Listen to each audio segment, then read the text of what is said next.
So hello what's up, कैसे हैं आप सब। स्वागत है आप सबका टू दिस रिवीजन सेशन, जहां मैं आपको ऐसे 530 ऑडिट सैम्पलिंग के सारे कॉन्सेप्ट्स एकदम डिटेल में along with the questions cover करवा दूंगा। बस आपने पेशेंस के साथ स्टार्ट से लेके एंड तक बैठना है। आप अपने नोट्स और क्वेश्चन बैंक लेके बैठ सकते हैं। साथ ही साथ अगर आपको बोर्ड नोट्स भी रेफर करने, जो मैं इस रिवीजन वीडियो में रेफर करने वाला हूं, तो वो आपको हमारे टेलीग्राम चैनल पे मिल जाएंगे, जिसका लिंक डिस्क्रिप्शन में है। तो आप जाके चैनल से बोर्ड नोट्स डाउनलोड कर सकते हो और साथ साथ उनको भी रेफर कर सकते हो विद दिस रिवीजन, ताकि सारी चीजें आपके दिमाग में बैठ जाए। मेरे पास आपके लिए एक सरप्राइज भी है। क्या बात करो सर। हाँ, पूरी की पूरी रिवीजन में जो हम कॉन्सेप्ट्स रिवाइज करेंगे, एंड में जाके मैं आपको क्विकली उनको भी एक बढ़िया 1 पेजर चार्ट से रिवाइज कराने वाला हूं। बट उसका फायदा तभी होगा जब आप स्टार्ट से लेके एंड तक अच्छे से चीजों को रिवाइज करते हो। तो एकदम हंसते खेलते सारे कॉन्सेप्ट्स मैं आपके रिवाइज करा दूंगा अलॉन्ग विद तड़कते भड़कते क्वेश्चंस। बस आपने पेशेंटली बने रहना है। Deal done done sir. Video पे आगे बढ़ने से पहले मेरी आपसे रिक्वेस्ट है, प्लीज वीडियो को लाइक जरूर कर देना, ताकि बाकी इंटर स्टूडेंट्स तक भी पहुंच सके। And yes, now let's begin with this revision. शुरू हो जाओ to this revision session of SA 530 audit sampling। Sir, audit sampling क्या होता है? What do you mean by audit sampling? तो मुझे बताओ, नाम से पता चल रहा है। क्या आप 100% चीजें चेक करोगे या less than 100%? Sir, less than 100%। तो ये कहता है application of audit procedures to less than 100% of the items in a population. अब एक बात बताओ, क्या ये चीजें बायस्ड होनी चाहिए? हर आइटम को मौका मिलना चाहिए सिलेक्ट होने का? सर, हर आइटम को मौका मिलना चाहिए। यानी इस तरह से करना है that all the sampling units should have a chance of selection. सबके पास मौका होना चाहिए टू गेट सिलेक्टेड। तो सारे बच्चे मेरे को एक बार रिवाइज करेंगे, what do you mean by sampling? Sir, sampling is basically application of procedure to less than 100% of the items in a population such that all of them have a chance of selection। सबके पास एक मौका है select होने का। Got it sir. अब एक बात बताओ, हमारा एज अ ऑडिटर सैंपलिंग करने का ऑब्जेक्टिव क्या है? सर, हमको ना जो पूरी पॉपुलेशन है, चाहे आप कोई भी आइटम चेक करो, डेटर, क्रेडिटर, इसके ऊपर कंक्लूजन निकालना है। और उस कंक्लूजन को निकालने के लिए कहीं ना कहीं रीजनेबल बेसिस होना चाहिए। तो सीधी बात है, आपको चाहिए आरबीसी। आपको चाहिए आरबीसी अबाउट द पॉपुलेशन, यानी you need a reasonable basis to draw conclusion about the population. अब सर, ये कैसे मिलता है, क्या मिलता है? जस्ट वेट एंड वॉच, धीरे धीरे पता चलेगा। ठीक है सर। तो सबसे पहले आज हमने कॉन्सेप्ट सीखा सैंपलिंग रिस्क। सैंपलिंग रिस्क का क्या मतलब है, एकदम देसी एग्जांपल से समझते हैं। तो मान लो आपकी मम्मी ने आपको टमाटर लेने भेजा। ठीक है सर। अब इतने सारे टमाटर में आप 3 टमाटर देख के खुश हो गए, अरे सारे अच्छे होंगे। बट जब आप घर आए तो मोस्टली टमाटर ऐसे निकले, टमाटर बड़ा ही खराब। तो मैंने कहा, जब आपका टमाटर बिगड़ गया, जब आपको लगता है कि यहां पे पॉपुलेशन खराब निकली, so this is called sampling risk. इसको हम सैंपलिंग रिस्क कहते हैं। तो इसी को मैंने अंग्रेजी में यहां पे बता रखा है सर, क्या कि risk that the conclusion that is based on sample can be different from the conclusion अगर आप इंटायर पॉपुलेशन चेक करते। सो अगर मैं सारे टमाटर देखता तो पता चल जाता ना सब खराब है। हाँ सर, मैंने सैंपल निकाला इसलिए मेरा कंक्लूजन गलत हो गया। अब सर, क्या ये रिस्क हमेशा रहेगी? मैंने कहा हमेशा रहेगी। जब आप सैंपलिंग करोगे, हमेशा चांसेस रहेंगे कि हो सकता है आपसे कुछ इस तरह की मटीरियल मिसस्टेटमेंट्स छूट जाए। अब अगर मैं चाहता हूं सैंपलिंग रिस्क शुड बी लो, यानी खराब टमाटर छूटने के चांसेस कम होने चाहिए, तो क्या करूं? जितना ज्यादा हो सकता है टमाटर चेक करो, जितना ज्यादा हो सकता है ट्रांजैक्शंस को चेक करो। यानी if you want the sampling risk to be low, sample size should be larger. क्या ये बेसिक कॉन्सेप्ट क्लियर है? हाँ सर। तो यही बातें आपने एक बार बुक से गो थ्रू करके चलनी है। सबसे पहले सैंपलिंग की definition, application of procedure to less than 100% of item such that all the units have a chance of selection. अब जब हम ये कर रहे हैं तो इससे हमारा ऑब्जेक्टिव क्या है? हमको चाहिए RBC, reasonable basis to draw the conclusion about entire population. Got the point और नॉट? Yes sir. अब इसके बाद हमने एक कॉन्सेप्ट डिस्कस किया जिसका नाम था सैंपलिंग रिस्क। सैंपलिंग रिस्क कहती है जो कंक्लूजन आप सैंपल पे निकालोगे, इट मे बी डिफरेंट अगर आप पूरी की पूरी पॉपुलेशन चेक करके चलते, यानी entire population was subjected to the same procedure. क्या ये हमेशा रहेगी? हमेशा रहेगी। ऑलवेज इन एग्जिस्टेंस जब भी आप सैंपलिंग टेक्निक यूज करोगे। और एक ऑब्वियसली वाली बात भी कर लेते हैं, अगर मुझे सैंपलिंग रिस्क को कम रखना है तो आइटम्स की टेस्टिंग ज्यादा करनी पड़ेगी। क्लियर है कॉन्सेप्ट? क्लियर है सर। अब ये कहते हैं सैंपलिंग रिस्क 2 प्रकार की हो सकती है। आ जाओ समझते हैं। पहली रिस्क ये कहती है कि अगर आपने टेस्ट ऑफ कंट्रोल किया तो आपने कंक्लूड किया कि जो कंट्रोल्स है ना ये अच्छे हैं, जबकि नहीं थे। आपको लगा they are more effective than actual. और जब आपने टेस्ट ऑफ डिटेल किया तो आपने कंक्लूड किया मटेरियल मिसस्टेटमेंट एग्जिस्ट नहीं करती, जबकि करती थी। तो मुझे एक बात बताओ, आपको लगा मटेरियल मिसस्टेटमेंट नहीं है जबकि थी, तो आपने क्या दे दिया होगा? अनमॉडिफाइड ओपिनियन दे दिया होगा। Is that appropriate? No sir, that is a inappropriate opinion. और जब आपके ऑडिट का ऑब्जेक्टिव ही अचीव नहीं हुआ, आपका पर्पस ही अचीव नहीं हुआ, तो it affects the audit effectiveness. And यहां आपने जो पहला पॉइंट था ना, कंट्रोल्स, इस पे ज्यादा भरोसा कर लिया। So this is a case of over reliance on control. क्या ये बातें क्लियर है? हाँ सर। तो सिंपल सी बात है, मैंने टेस्ट ऑफ कंट्रोल किया, मुझे लगा इफेक्टिव है जबकि नहीं थे। मैंने टेस्ट ऑफ डिटेल किया, मुझे लगा मटेरियल मिसस्टेटमेंट नहीं होगी जबकि थी। तो इस वजह से it leads to wrong opinion, inappropriate opinion affecting the audit effectiveness. और आखिरी में वही कंट्रोल वाला point, you did a over reliance on control, आपने इन पे ज्यादा भरोसा कर लिया। अब इसी का उल्टा कर दो, अब इसी का उल्टा कर दो, यानी आपको लगा controls are less effective than actual. आपको लगा मटेरियल मिसस्टेटमेंट होगी जबकि नहीं थी। और इस चीज को प्रूव करने के लिए कि मटेरियल मिसस्टेटमेंट नहीं है, आप बहुत टेस्टिंग करते चले गए। अगर आप बहुत टेस्टिंग करते चले गए तो इसको कहते हैं it leads to additional work affecting your audit efficiency, and this is a case of under reliance on control. आपने कंट्रोल पे उतना भरोसा नहीं किया जितना करना चाहिए था। ठीक है, तो ये आपने बेसिक सी बात ध्यान रख के चलनी है। तो आ जाओ एक बार फटाफट इसको बुक से भी रिवाइज कर लेते हैं। Let's see what is written. कहते हैं it can lead to two types of erroneous conclusion. अगर आप टीओसी कर रहे हो तो आपने कंक्लूड किया controls are more effective than actual. अगर आप टीओडी कर रहे हो तो आपको लगा मटेरियल मिसस्टेटमेंट एग्जिस्ट नहीं करती जबकि करती थी। तो इससे क्या लीड हुआ? Inappropriate opinion, it affects audit effectiveness, over reliance of control. अब इसी का उल्टा, टीओसी में लगा controls are less effective than actual, TOD में लगा मटेरियल मिसस्टेटमेंट है जबकि नहीं थी। इससे क्या हुआ सर? इससे हुआ additional work, it leads to additional work affecting the audit efficiency. This is a case of under reliance of control और सब्सटेंटिव प्रोसीजर। अब सर क्या मैं यहां पे रॉन्ग ओपिनियन दूंगा? नहीं, यहां पे रॉन्ग ओपिनियन देने की जो रिस्क है ये नहीं होती, बट यहां पे डिटेल चेकिंग कहीं ना कहीं हो जाती है जिसकी वजह से ज्यादा टाइम लग जाता है। अब सर लास्ट रिस्क होती है नॉन सैंपलिंग रिस्क। अगर मैं बात करूं नॉन सैंपलिंग रिस्क, तो नॉन सैंपलिंग रिस्क क्या कहती है सर? नॉन सैंपलिंग रिस्क कहती है कि जो आपने गलत कंक्लूजन निकाला उसमें सैंपलिंग का कोई लेना देना नहीं है। Whatever erroneous conclusion you draw as a auditor, that has nothing to do with sampling. तो देखो क्या कहता है, ये कहता है reaching a erroneous conclusion for a reason that is not at all related to the sampling risk. तो हो सकता है ऑडिटर से कोई कैलकुलेशन वगैरह में गलती हुई हो, जो डेप्रीसिएशन की कैलकुलेशन वो चेक करा था उसको बेचारे को समझ ही नहीं आ रहा था कैसे करेक्टली कैलकुलेट करते डेप्रीसिएशन, कैसे देखते हैं इंटरेस्ट ऑन फिक्स्ड डिपॉजिट। तो इसमें सैंपलिंग का क्या रोल है? ऑडिटर ही बेवकूफ है। तो अगर ऑडिटर की बेवकूफी की वजह से कुछ हुआ है तो उसमें सैंपलिंग का कोई रोल नहीं है, and this is a non sampling risk. अब सर याद है हमने कॉन्सेप्ट पढ़ा था डिटेक्शन रिस्क। हाँ, डिटेक्शन रिस्क का मतलब था ऑडिटर मटेरियल मिसस्टेटमेंट डिटेक्ट नहीं कर पाएगा। तो ये दो रीजंस हो सकते हैं, या तो सैंपलिंग की वजह से कि जो उसने सैंपल लिया उसमें नहीं मिली, कहीं और थी, या दूसरा रीजन हो सकता है उसकी खुद की बेवकूफी की वजह से, यानी नॉन सैंपलिंग रिस्क। तो ध्यान रखना डिटेक्शन रिस्क के दो छोटे छोटे एलिमेंट्स हैं। किससे बना हुआ है? सैंपलिंग रिस्क से और नॉन सैंपलिंग रिस्क। सारे बच्चे पानी के 2 घूंट लगाओ और चैट बॉक्स में लिखो क्या यहां तक सारे कॉन्सेप्ट्स क्लियर हैं? फटाफट बताओ, फिर मैं आगे लेके चलता हूं।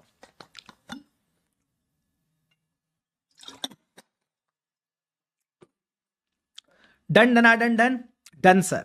नेक्स्ट कॉन्सेप्ट जो हमने स्टार्ट किया उसका नाम है पॉपुलेशन। पॉपुलेशन का क्या मतलब है? Entire set of data. Entire set of data सबको अगर अपन एक साथ ले लें तो उसको पॉपुलेशन बोलते हैं। तो population is entire set of data जिसमें से आप कहीं ना कहीं सैंपल सेलेक्ट करते हो, जिसमें से कहीं ना कहीं आप सैंपल सेलेक्ट करते हो। मैं बताऊं, जो आप कंक्लूजन ड्रॉ करना चाहते हो ना, वो भी इसी के ऊपर करना चाहते हो, तो इसी में से सैंपल निकालते हैं, इसी पे कंक्लूजन ड्रॉ करते हैं। वाह, व्हाट अ अमेजिंग थिंग। इसी में से सैंपल निकालते हैं, इसी पे कंक्लूजन ड्रॉ करते हैं, इसी को कहते हैं पॉपुलेशन। अब मुझे बताओ आपको कैसी पॉपुलेशन चाहिए? सारे के सारे बच्चे मुझे चैट बॉक्स में बताओ आपको कैसी पॉपुलेशन चाहिए? सर आपको आपको कैसी पॉपुलेशन चाहिए? आपको रिलायबल पॉपुलेशन चाहिए। आपको का क्या मतलब है? आपका मतलब है एप्रोप्रिएटनेस। हमको चाहिए appropriate population to achieve a particular audit objective. Sir audit objective क्या क्या हो सकते हैं? मैंने कहा 2 एग्जांपल देख बताए थे। कंपनी हमेशा ये चाहेगी कि वो जो अपने करंट एसेट्स हैं उसको ज्यादा दिखाए, अपनी जो करंट लाइबिलिटीज हैं उनको कम दिखाए। तो अगर आपको ये चीजें चेक करनी है तो एप्रोप्रिएट पॉपुलेशन लेनी पड़ेगी। So if your objective is to test the over statement of debtor, तो आपकी पॉपुलेशन क्या होनी चाहिए? सर ये जो 3 डेटर दिखा रखे ना A B C, इन्हीं को चेक करो, इसमें कुछ ज्यादा तो नहीं दिखा रखा, तो डेटर की लिस्टिंग चेक करेंगे। ठीक है सर।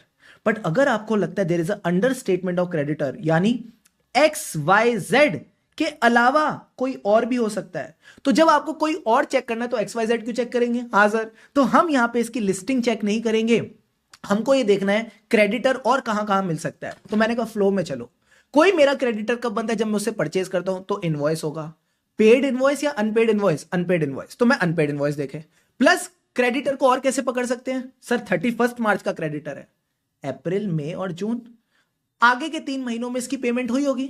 तो जो भी एंटिटी के बैंक स्टेटमेंट में सब्सिक्वेंट पेमेंट्स है, सब्सिक्वेंट डिसबर्समेंट है, वहां देख लो क्या किसी ऐसे बंदे को पेमेंट हुई है जो कंपनी का क्रेडिटर था एज ऑन 31 मार्च और रिकॉर्डेड नहीं था। और क्या तरीका हो सकता है सर? क्रेडिटर हमारा सप्लायर है, तो सप्लायर से रिलेटेड 2 बातें ध्यान रखना, जो भी सप्लायर ने स्टेटमेंट भेजे, जो भी अनमैच्ड रिसीविंग रिपोर्ट है, मतलब सप्लायर कह रहा है मैंने माल भेज दिया, मेरे को नहीं मिला, so if there is unmatched receiving report, तो वहां पे भी कोई हिडन क्रेडिटर मिल सकता है। इज द एप्रोप्रिएटनेस वाला पॉइंट क्लियर? Yes sir. अब आता है को का मतलब है कंप्लीट। अगर पॉपुलेशन कंप्लीट होगी तो फिर जो आप कंक्लूजन ड्रॉ करोगे वो भी रीजनेबल होगा। एंड लास्ट में कहता है रिलायबल। रिलायबल मतलब मैं इस पे भरोसा कर सकता हूं। कब भरोसा करूंगा? अगेन जब पॉपुलेशन कंप्लीट होगी और उसमें एक करेक्टनेस वाली फीलिंग होगी, गलतियां नहीं होंगी। सो ये कहता है information on which sample should be drawn, it should be accurate and complete. Sir अगर रिलायबल नहीं होगी तो आपके काम की है? नहीं, then it is not your काम की, it is not relevant for you. If it is not reliable then it is not relevant for the auditor. तो आपने बस यही 3 पॉइंट ध्यान रखने हैं कि हमको कैसी पॉपुलेशन चाहिए, तो आप बोलना आपको रिलायबल पॉपुलेशन चाहिए, एप्रोप्रिएटनेस, कंप्लीटनेस और रिलायबल। क्लियर है पॉइंट? क्लियर है सर। तो यहां पे आपका कैरेक्टरिस्टिक्स ऑफ पॉपुलेशन वाला टॉपिक कंप्लीट हो जाता है। अब मुझे बताओ, जो पॉपुलेशन के छोटे छोटे टुकड़े हैं इनको क्या बोलते हैं? इन्हीं को बोलते हैं sampling unit. Let's revise the concept of sampling unit now. Sampling unit कहता है ये इंडिविजुअल आइटम्स हैं जो पॉपुलेशन का पार्ट है। अब सैंपलिंग का प्रोसेस बड़ा सिंपल है। सबसे पहले आपने ऑडिट प्रोसीजर करना है, किसके ऊपर? सैंपलिंग यूनिट के ऊपर। इससे क्या करेंगे? कंक्लूजन निकालेंगे। इससे हम कंक्लूजन ड्रॉ करेंगे किसके ऊपर? पॉपुलेशन के ऊपर। So the game is very simple. Perform the audit procedures on the samples. Draw the conclusion about the population. Easy, easy sir. अब एक बात बताओ, क्या मैं population को sampling units में variety of ways में divide कर सकता हूँ? Yes sir. बताओ क्या क्या। Suppose अगर मेरे डेटर है 50 लाख रुपए के, तो आप इनको पर्सन वाइज कर दो कि मिस्टर ए से इतने आने हैं, मिस्टर बी से इतने आने हैं। या आप इसको इनवॉइस वाइज भी कर सकते हो कि इस इनवॉइस पे, इस सेल्स इनवॉइस पे इतना पैसा पेंडिंग है, इस सेल्स इनवॉइस पे इतना पेंडिंग है। तो सिंपल सी बात है, ये जो टोटल डेटर्स है 50 लाख के, ये बन जाती है पॉपुलेशन। और ये जो डेटर्स के आपने छोटे छोटे टुकड़े कर दिए सर, इनको बोलते हैं sampling unit. Are both the concepts crystal clear to you? Yes sir. अब सर ये कहता है sample must be representative. Sample must be representative, तो इसमें बताओ शुभम सर ने क्या एग्जाम्पल दिया था? शादी में जाएंगे ढेर सारा खाएंगे। मैंने कहा कैसे? क्या मैं पूरा बुफे सिस्टम उठा के खा लेता हूं? नहीं सर, जो मेरी प्लेट होती है that is a representative of the buffet. थोड़े से छोले, थोड़े से राइस, थोड़ी रोटी, थोड़ा शाही पनीर, यानी बुफे के जितने भी आइटम्स हैं मैं उसका रिप्रेजेंटेटिव अपनी प्लेट पे रखता हूं, ताकि कल को आगे फूफा जी पूछे कि बताओ पालक पनीर कैसा था, तो I should have something to say कि हाँ बड़ा अच्छा था। सो यू ऑलवेज रिमेंबर, जब आप ऑडिटर हो तो आपने उसी फील के साथ चलना है कि जो आपका सैंपल है ये क्लोजली सिमिलर होना चाहिए to the population but not exactly the same. For example अगर अपन इनके टर्म्स में बात करें, अगर एंटिटी की 3 टाइप्स ऑफ सेल्स हैं सर, कौन कौन सी? कुछ क्रेडिट सेल्स अपनी वेबसाइट से हो रही हैं, कुछ थर्ड पार्टी से हो रही हैं, कुछ कैश सेल स्टोर से हो रही है, तो आप सबका एक एक 2 सैंपल लोगे ताकि आप पूरी पॉपुलेशन को रिप्रेजेंट कर सको। अब सर सैंपल कम होना चाहिए ज्यादा? It should be large enough to give statistically meaningful result. अब सर ये स्टैटिस्टिकली मीनिंगफुल रिजल्ट्स कैसे निकलते हैं? इसके लिए हमने अगला टॉपिक पढ़ा, that is approach to sampling. 2 approaches available है मार्केट में, एक है स्टैटिस्टिकल सैंपलिंग, एक है नॉन स्टैटिस्टिकल। स्टैटिस्टिकल सैंपलिंग का बेस्ट पार्ट यह है, इसमें ऑडिटर की इन्वॉल्वमेंट मिनिमम है। ऑडिटर का काम है कि जो इसके पास सॉफ्टवेयर है ना सैंपल साइज निकालने के लिए, इसमें बस ये कुछ डिटेल्स डाल दे कि पॉपुलेशन का टोटल कितना है, रिस्क ऑफ मटेरियल मिसस्टेटमेंट कितनी है, सैंपलिंग रिस्क कितनी है, ये बेसिक डिटेल डालेगा तो सॉफ्टवेयर इसको सैंपल साइज कैलकुलेट करके दे देगा। मैंने कहा ठीक है। अब जब पता चल गया 10 आइटम्स टेस्ट करने हैं, 100 में से 10 आइटम्स टेस्ट करने, तो सर ये 10 आइटम्स सेलेक्ट कैसे करेंगे? रैंडमली सेलेक्ट करेंगे। कोई बायसनेस नहीं होनी चाहिए ऑडिटर की, रैंडमली आपने अपने सॉफ्टवेयर को बोलना है कि ये 100 आइटम है, मुझे बताओ कौन से 10 आइटम्स चेक करो, तो सॉफ्टवेयर बताएगा second item, 8th item, 25th item, ऐसे 89th आइटम, ऐसे करके 10 आइटम सेलेक्ट कर देगा, उसको आपने सेलेक्ट करना है।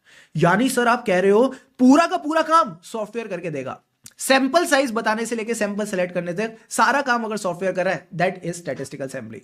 तो अगर कोई राह चलता आदमी आपसे पूछ ले what do you mean bye statistical sampling, तो सिंपल बोलना आरएसपीटी। आरएसपीटी जैसे शादी की कार्ड पे होता है आरएसवीपी, तो अब वीपी को हटा के अपन ने पीटी कर दिया। It is a approach with RSPT. RSPT मतलब रैंडम सिलेक्शन प्रोबेबिलिटी थ्योरी। और आखिरी में एक पॉइंट और ध्यान रखना, हम सैंपलिंग रिस्क को भी कंसीडर करके चलते हैं। अब सर सैंपल कैसे चूज हो रहे हैं, बड़ा सिंपल है, स्टैटिस्टिकल एंड मैथमेटिकल मेथड से। अब statistical sampling is more scientific. क्या आईसीआई इस पे 3-4 नंबर का क्वेश्चन पूछ लेते हैं? हाँ सर, हाँ सर। हमने जब क्वेश्चन बैंक खोला तो हमने देखा क्वेश्चन बैंक में जो आपने क्वेश्चन नंबर 5 दे रखा है, जो क्वेश्चन नंबर 5 दे रखा है, दोनों में ही ये सवाल पूछ रखा है। कैसे कैसे? सबसे पहले पूछ रहा है कि कंपनी का जो स्टैटिस्टिकल सैंपलिंग है उसकी फीचर्स बताओ। उसके बाद जो सितंबर 24 में क्वेश्चन पूछा है वो बोलता है you are required to explain why the use of statistical sampling is more scientific. तो मोर साइंटिफिक में आपने बस 3 बातें ध्यान रखनी है सर। क्या? इसके अंदर है मैथमेटिकल लॉज ऑफ प्रोबेबिलिटी। ये कब यूज करेंगे? जब भी आपको लगता है लार्ज नंबर ऑफ आइटम्स हैं। अब ये लार्ज नंबर ऑफ आइटम्स कहां होते हैं सर? जहां पे ज्यादा लोग होते हैं। लोग वाले पॉइंट कौन से थे? डेटर ज्यादा है, एम्प्लॉयज ज्यादा है यानी पेरोल चेकिंग, या फिर डॉक्यूमेंट्स ज्यादा है। डॉक्यूमेंट्स यानी ढेर सारे चालान है जिसको बोलते हैं कंप्लायंस टेस्टिंग और vouchers. Got it sir. And last point था, जब भी ऑडिटर को लगता है उसकी कोई पर्सनल बायसनेस ना हो तो स्टैटिस्टिकल सैंपलिंग आएगा। तो 3 पॉइंट ध्यान रखना, mathematical laws of probability, large number of items, no personal bias. इन तीनों पॉइंट्स को आप कैसे ध्यान रखोगे सर? बड़ा सिंपल है। क्वेश्चन क्या है? More scientific. साइंटिफिक कैलकुलेटर से क्या निकलता है? Mathematical law. मैथमेटिकल का मतलब है mathematical laws of probability, L का मतलब है large number of items, N का मतलब है नो पर्सनल बायस। क्या तीनों के तीनों पॉइंट्स दिमाग में बैठ गए? बैठ गए सर। तो यही टॉपिक अगर आप अपनी बुक से गो थ्रू करते हो, यस सर बुक से गो थ्रू करेंगे, तो जैसे ही बुक से गो थ्रू करते हो आपको यही पॉइंट्स मिल जाएंगे। और यही लिख रखा है, जहां भी लार्ज ऑर्गेनाइजेशन है, ढेर सारी ट्रांजैक्शन है, चुपचाप स्टैटिस्टिकल सैंपलिंग फॉलो करो। फॉर एग्जांपल, अगर एक एंटिटी में 45,000 से ज्यादा परचेज ट्रांजैक्शन है तो कौन सा sampling method? Sir statistical sampling की अप्रोच यूज करेंगे। और सैंपल कैसे सेलेक्ट करते हैं इसमें? सर रैंडम सिलेक्शन से। हम रैंडम सिलेक्शन से इसके सैंपल चूज करके चल सकते हैं। Got it, sir. Now comes the last topic of statistical sampling, that is advantages. Advantages of statistical sampling. Sir, advantages क्या थी? इसकी एडवांटेज क्या थी? तो मैंने कहा बड़ा सिंपल है, जो सैंपल सिलेक्शन होता है उसमें ऑडिटर की कोई बायसनेस नहीं होती। It is very objective, it is more objective.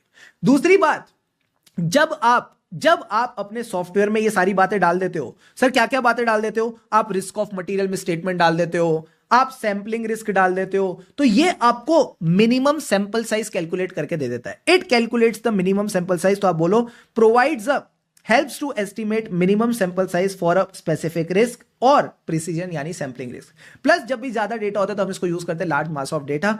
And then sampling size से related point, sample size does not increase. Sample size does not increase even if there is a increase in the population. मतलब उस proportion में नहीं बढ़ता जिस proportion में population बढ़ी है। तो मान लो आपकी population 50% बढ़ गई तो क्या सैंपल साइज भी 50% बढ़ेगा? मैंने कहा नहीं, जो सॉफ्टवेयर को उस टाइम पे ठीक लगेगा उस हिसाब से वो आपको वैल्यू कैलकुलेट करके दे देगा। एंड आखिरी में आते हैं 2 बेसिक पॉइंट। क्या ये कोई एक ही कंपनी है जो यूज कर रही है, जैसे ईवाई यूज कर रही है? मैंने कहा नहीं, जितनी भी बड़ी फर्म्स हैं सब इसको यूज करें, क्योंकि क्या बढ़िया चीज है ना, ऑडिटर को दिमाग लगाना ही नहीं, सारा काम सॉफ्टवेयर करके दे रहा है। So it is widely accepted because it is more scientific without personal bias. And ये 2 चीजें कंसीडर कर लेता है, दैट इज द बेस्ट। एक तो कैलकुलेटेड रिस्क यानी रिस्क ऑफ मटेरियल मिसस्टेटमेंट, दूसरा आपका प्रिसीजन को हम बोलते हैं सैंपलिंग रिस्क। गॉट इट और नॉट? Yes sir. अब मुझे ये बताओ, इतने सारे पॉइंट्स की जिनकी खिचड़ी बन चुकी है आपके दिमाग में, इनको हमने कैसे याद रखा था?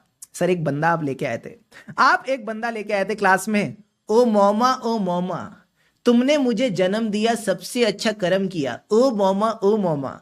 तो मैंने कहा मौमा मौमी करके हमने पसंद याद किया था, क्योंकि स्टैटिस्टिकल सैंपलिंग रोसेश को बहुत पसंद है। तो मैंने कहा था मौमा का क्या मतलब है? मो का मतलब इट इज मोर ऑब्जेक्टिव, माँ का मतलब है जब भी लार्ज मास ऑफ डेटा होगा हम इसको यूज करेंगे, मी का मतलब क्या था? Minimum sample size for a given risk of material statement and precision. और लास्ट में ये सैंपल साइज बढ़ता भी नहीं है, जिस प्रोपोर्शन में पॉपुलेशन बढ़ती है उस प्रोपोर्शन में नहीं बढ़ता, it does not increase in the same proportion as the population. और आखिरी में इसीलिए सबकी पसंद है, that's why it is widely accepted.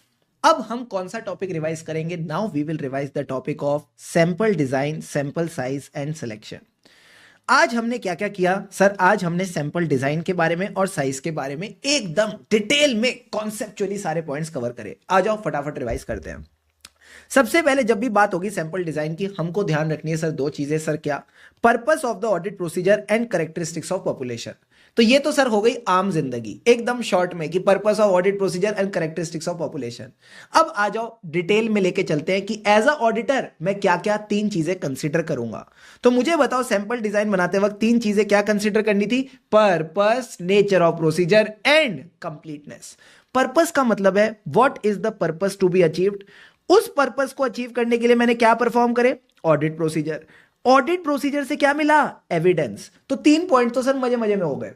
फिर ये कहता है एंड साथ साथ आपने कंसीडर करनी है कंडीशन। किस कंडीशन के प्रेजेंट होने पर आप किसी ना किसी चीज को मिस स्टेटमेंट या डेविएशन मानोगे, यानी द पॉसिबल डेविएशन और misstatement condition to define what is actually a deviation और मिस स्टेटमेंट। ठीक है सर। एंड लास्ट में एक चीज और कंसीडर करनी है सर, क्या? What population to use. तो आखिरी पॉइंट भी पॉपुलेशन की बात करता है कि जो भी पॉपुलेशन से आप सैंपल निकाल रहे हो चेक कर लेना कि वो पॉपुलेशन कंप्लीट होनी चाहिए। ये चीज किसने सिखाई? ऐसे 530 ऑडिट सैंपलिंग ने नहीं सिखाई, ये ऑडिट एविडेंस ने सिखाई है। तो तीनों के तीनों पॉइंट सारे बच्चे मुझे रिकॉल कराएंगे साथ साथ रिवीजन में। सबसे पहले purpose, we need to consider the purpose, what is the purpose to be achieved, and उस पर्पस को अचीव करने के लिए हमने परफॉर्म करे ऑडिट प्रोसीजर। दो पॉइंट्स हो गए।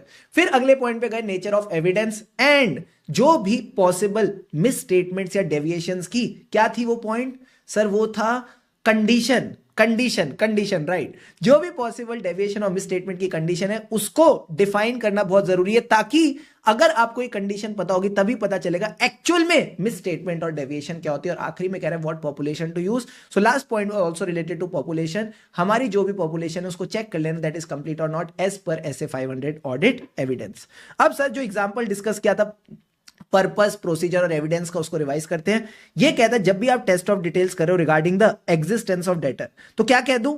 मेरा जो पर्पस है वो एग्जिस्टेंस ऑफ डेटर चेक करना है। हाँ सर। इसके लिए मैंने क्या प्रोसीजर किया? External confirmation procedure. इससे क्या एविडेंस मिला? कंफर्मेशन का एविडेंस मिला। Easy PG sir. अब सर आपने कहा था हमको ये देखना है कौन सी कंडीशंस होंगी, अगर वो कंडीशंस प्रेजेंट होगी तभी हम मिस स्टेटमेंट मानेंगे। हाँ, क्योंकि हर चीज गलती नहीं होती। आ जाओ एग्जांपल से समझते हैं।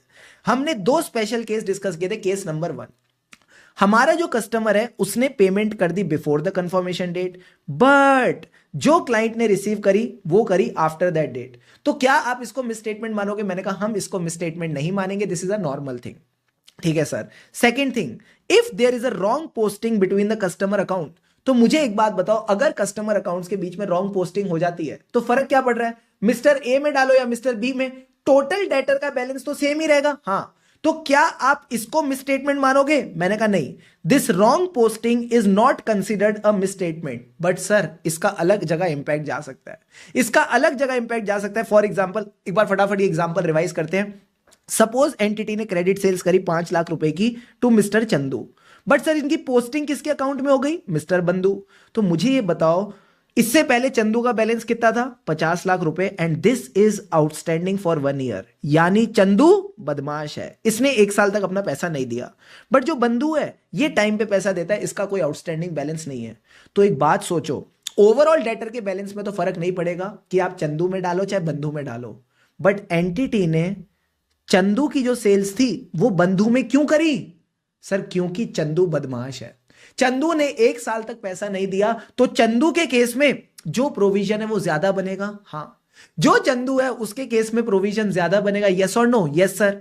तो इन्होंने जब चंदू में 50 लाख डाला और चंदू का 5 लाख भी बंधु में डाल दिया, तो मुझे बताओ कितना कितना प्रोविजन बनेगा? तो इसके केस में ज्यादा प्रोविजन बनाया, यानी 2.5 लाख का बना दिया, 50 लाख पे 50%।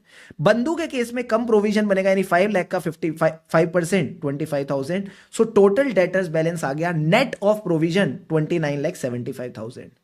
अगर ये रॉन्ग पोस्टिंग नहीं होती, if this wrong posting would have not been done, तो क्या होता? सर ऐसे केस में बंधु का तो कोई बैलेंस ही नहीं था, 55 लाख चंदू के ही होते, पुराने 50 लाख नए 5 लाख, तो प्रोविजन बनता पूरे 55 लाख पे 50% यानी 27,50,000।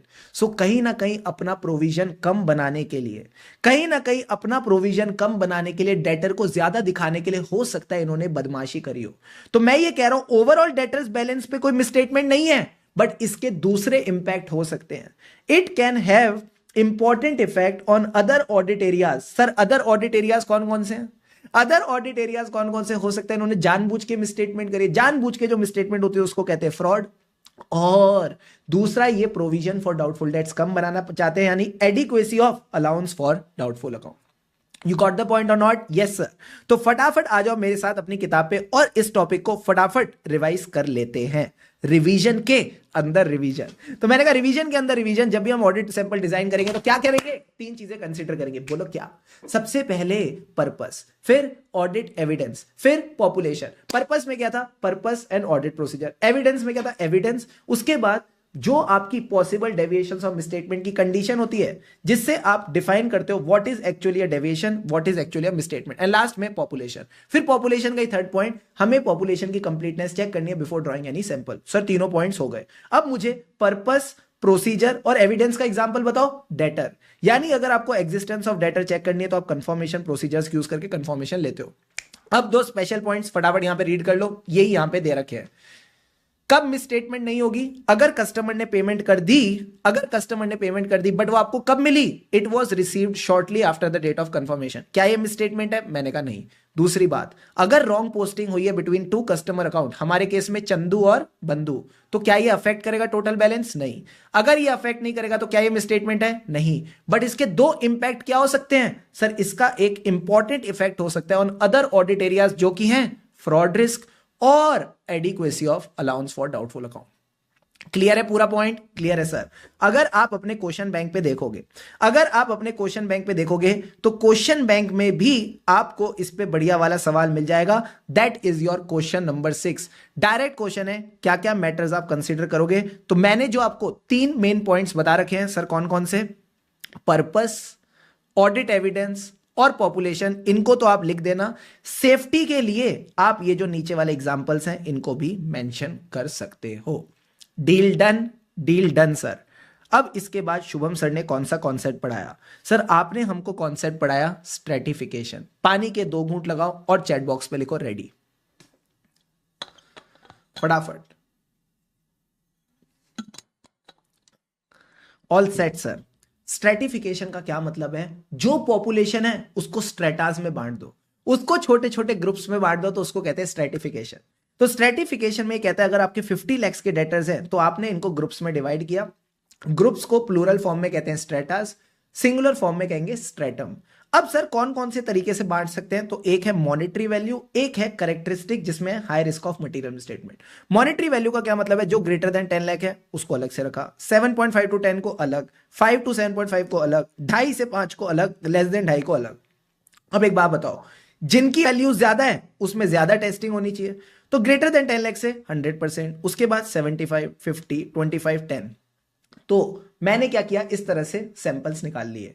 दूसरा तरीका क्या हो सकता था? सर अगर आपको लगता है आपको किसी पर्टिकुलर कैरेक्टरिस्टिक के हिसाब से बांटना है, यानी high risk of material misstatement, तो मुझे एक बात बताओ, अगर मैं डेटर्स की वैल्यूएशन चेक करना चाहता हूं तो कौन से ऐसे डेटर्स होंगे जिनकी वैल्यू ज्यादा मिसस्टेटेड हो सकती है, ज्यादा गलतियां हो सकती हैं? सर पुराने डेटर्स की।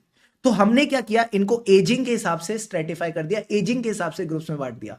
Greater than 3 years old, 2 to 3 years overdue, 1 to 2, 6 months to 1 year and less than 6 months। And again क्योंकि इनमें सबसे ज्यादा टेंशन है तो इसमें ज्यादा चेकिंग करेंगे। फिर 75, 50, 25, 10। You are getting the feel of the topic और नॉट? Yes sir. अब इसी कॉन्सेप्ट को आपने बस एकदम प्रेम पूर्वक तरीके से ध्यान रखना है। सबसे पहले स्ट्रेटिफिकेशन क्या होती है? मैंने कहा एफिशिएंसी इंप्रूव करने के लिए हम पॉपुलेशन को स्ट्रेटिफाई कर देते हैं, हम पॉपुलेशन को स्ट्रेटास में बांट देते हैं। तो मैंने कहा इससे क्या होता है, we divide the population into sub population. अब एक बात बताना, जो ये सब पॉपुलेशन बनेगी इसमें एक जैसे लोग होंगे या अलग होंगे? सर इसमें एक जैसे ही हैं, अच्छे लोग हैं, इसमें सारे बदमाश हैं। तो जो भी आपकी सब पॉपुलेशन बनती है उसमें ध्यान रखना, देयर मस्ट बी सब पॉपुलेशंस हैविंग आइडेंटिफाइंग कैरेक्टरिस्टिक्स यानी similar characteristics. Is the definition clear? Yes sir. Last time revise करा दो। ये कह रहा है एफिशिएंसी इंप्रूव हो जाएगी अगर आप पॉपुलेशन को स्ट्रेटिफाई कर दोगे into sub populations called stratas which have identifying characteristics. अब मेरे से एक बच्चे ने पूछा हम इतना टाइम पास कर ही क्यों रहे हैं, why are we doing all this. तो मैंने कहा दो चीजें कम करने के लिए ताकि तीसरी चीज ना बढ़े, दो चीजें कम करने के लिए ताकि तीसरी चीज ना बढ़े। कहीं ना कहीं जब आपने सिमिलर चीजों को एक पॉपुलेशन में डाल दिया तो वेरिएबिलिटी कम हो गई, यस सर। और दूसरी चीज क्या कम हो गई, आखिरी में तो 10% 25% चीजें चेक कर रहे हो तो सैंपल साइज भी कम हो गया। So you reduce the variability, you allow the sample size to be reduced and at the same time क्योंकि आप पूरी पॉपुलेशन को कवर कर रहे हो तो आपकी सैंपलिंग रिस्क नहीं बढ़ती without increasing the sampling risk. ठीक है, so reduce the variability, reduce the sample size without increasing the sampling risk.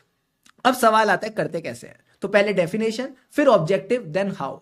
How do we do it, monetary value के बेसिस पे, particular characteristic of population that is risk of material misstatement के basis पे।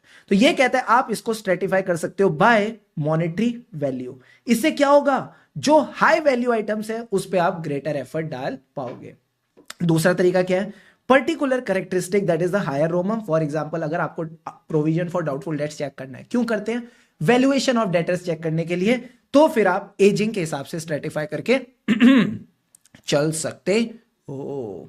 Got it sir. अब यहां पे एक छोटा concept और होता है, वो अपन बाद में कवर करेंगे, तो वहां पे मैं रिवाइज करा दूंगा। Then sir comes value weighted selection. What was the beauty of value weighted selection. यहां पे जो सैंपलिंग यूनिट्स हैं ये ग्रुप्स के हिसाब से नहीं है, हमने यहां पे कोई ग्रुप नहीं करी, हमने इंडिविजुअल आइटम्स को ही सैंपलिंग यूनिट्स बना दिया। तो ये कहता है सपोज अगेन 50 लाख के डेटर हैं और इसमें इंडिविजुअल सैंपलिंग यूनिट्स हैं A B C D E F G। अब ये सारे लोग हैं, इनको पहले तो हाई टू लो में अरेंज कर दिया सर। अब मैंने जैसे हाई टू लो किया, मैंने एक चीज एनालाइज करी, क्या कि जो 50 लाख के डेटर है ना, इसमें सब चेक करने की जरूरत नहीं है। अगर मैंने सिर्फ टॉप 3 आइटम्स भी चेक कर लिए तो मेरी 90% वैल्यू वेट कवर हो जाता है। नाम क्या था, वैल्यू वेटेड सिलेक्शन। तो मेरा 90% वैल्यू वेट कवर हो जाता है। Do you think it is less, no sir. मेरे को रीजनेबल एश्योरेंस मिल जाएगी, मुझे कहीं ना कहीं रीजनेबल एश्योरेंस मिल जाएगी। और मुझे एक बात बताओ, जो मैंने ये मॉनेटरी वैल्यू सेलेक्ट करी, इसमें कॉमन मॉनेटरी वैल्यू कौन सी है सर। मतलब मुझे एक बात बताओ, क्या 30 लाख सब में है, नहीं। 30 लाख इसमें है, इसमें और इसमें तो नहीं है। 10 लाख सब में है, मैंने कहा नहीं। इसमें है, इसमें 10 लाख नहीं है। बट 5 लाख एक ऐसी मॉनेटरी वैल्यू है, 5 लाख एक ऐसी मॉनेटरी वैल्यू है जो 5 लाख में भी है, 10 लाख में भी 5 लाख आता है और 30 लाख में भी 5 लाख आता है। तो वैल्यू वेटेड सिलेक्शन कहता है आप ऐसे मॉनेटरी यूनिट्स चुनो जिसमें एक पर्टिकुलर मॉनेटरी यूनिट है, यानी 30 लाख, 10 लाख, 5 लाख चुनो जिसके अंदर 5 लाख छुप के बैठा है। तो इसी कॉन्सेप्ट को हमने कवर किया सर। क्या अगेन हम वही पॉइंट से स्टार्ट करेंगे, एफिशिएंसी के लिए। हम ये सब चीजें एफिशिएंसी के लिए करते हैं। और यहां पे क्या हम स्ट्रेटास बनाते हैं, मैंने कहा नहीं, हम सैंपलिंग यूनिट्स को एज इंडिविजुअल मॉनेटरी यूनिट देखते हैं। तो पहले तो डेफिनेशन वाला पार्ट हो गया, ठीक है सर। अब इसमें सेलेक्ट कैसे करना है, तो मैंने कहा उन स्पेसिफिक मॉनेटरी यूनिट्स को सिलेक्ट करो that contain those monetary unit, यानी उन आइटम्स को सिलेक्ट कर लो जिन के अंदर 5-5 लाख रुपए है, ठीक है सर। अब इसका बेनिफिट क्या होगा, सिंपल सी बात है, आपने सिर्फ 3 चीजें चेक करके मजे ले लिए। आपने 3 चीजें चेक करके अपना पूरा का पूरा अश्योरेंस ले लिया। तो आप बोलोगे effort is to the large value items which have a greater chance of selection, and कहीं ना कहीं 7 आइटम में से सिर्फ 3 आइटम चेक करें तो आपका सैंपल साइज भी रिड्यूस हो गया। Easy sir. सो यहां आपका बढ़िया वाला value weighted selection, your value weighted selection part also gets done. क्या यही बातें हमने कवर करी थी before the break, yes sir. अब ब्रेक के बाद हमने एक बहुत ही प्यारा टॉपिक पढ़ा जिसका नाम है सैंपल साइज। सैंपल साइज का क्या मतलब है, पूरी पॉपुलेशन में से कितने आइटम चेक करने हैं, पूरी पॉपुलेशन में से कितने आइटम चेक करने। तो मैंने कहा आपने इतने आइटम चेक करने की सैंपलिंग रिस्क 0 हो जाए। सर 0 नहीं हो सकती, जब सैंपलिंग करोगे सैंपलिंग रिस्क रहेगी। It can only be reduce to an acceptably low level.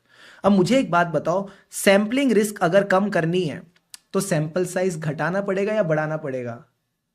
Sir अगर आपको खराब टमाटर के चांसेस कम करने हैं, अगर आपको अपनी बास्केट में खराब टमाटर के चांसेस कम करने हैं तो ज्यादा टमाटर चेक करके लेने पड़ेंगे। तो सिंपल सी बात है, अगर आपको सैंपलिंग रिस्क कम करनी है तो सैंपल साइज बढ़ाना पड़ेगा।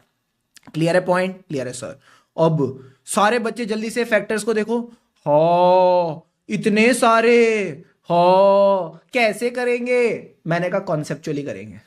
अगर कॉन्सेप्चुअली करेंगे तभी आगे बढ़ेंगे। सारे बच्चे आ जाओ मेरे साथ अपनी नोटबुक में, मैं दिखाता हूं कैसे होते हैं फैक्टर। हाँ नहीं तो पता नहीं समझ क्या लगा है तुम लोगों ने। आओ इधर, अरे आओ, आ गए सर। तो मैंने कहा increase in the extent to which risk assessment consider relevant control. क्या मतलब है? जब शुभम सर रिस्क असेस कर रहे थे तो उन्होंने माना कंट्रोल्स इफेक्टिव हैं। फॉर एग्जांपल हमने अपनी एक्सपेक्टेशन रखी 75% इफेक्टिव होंगे। तो जब आपकी एक्सपेक्टेशन है कि 75% इफेक्टिव हैं तो चेक कर लो, तो टेस्ट ऑफ कंट्रोल कर लो। मैंने कहा कितना करना है? जितनी एक्सपेक्टेशन उतना टेस्ट करना पड़ेगा। It is just like your marks.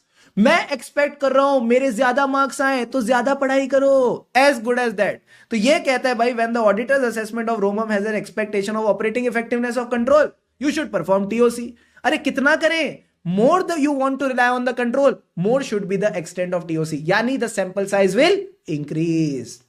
Got the point? Yes sir. अब आओ सेकंड पॉइंट पे। सर ये क्या है? मटीरियलिटी का रिवीजन। मटीरियलिटी में हमने दो मटीरियलिटी निकाली थी सर। कौन सी मटीरियलिटी? जो एक्चुअल में मटीरियलिटी होती है, और एक छोटी मटीरियलिटी जिसको हम ऑडिट प्रोसीजर्स परफॉर्म करने के लिए देखते हैं कि कौन से बैलेंस शीट आइटम, कौन से पीएनएल आइटम चेक करने हैं, उसको क्या कहते थे? Performance materiality. जब मैं मटीरियलिटी से सैंपलिंग में आ जाता हूं तो मैं परफॉर्मेंस मटीरियलिटी को साइड करता हूं, इसका नाम बदल देता हूं, इसका नाम रख देता हूं tolerable misstatement.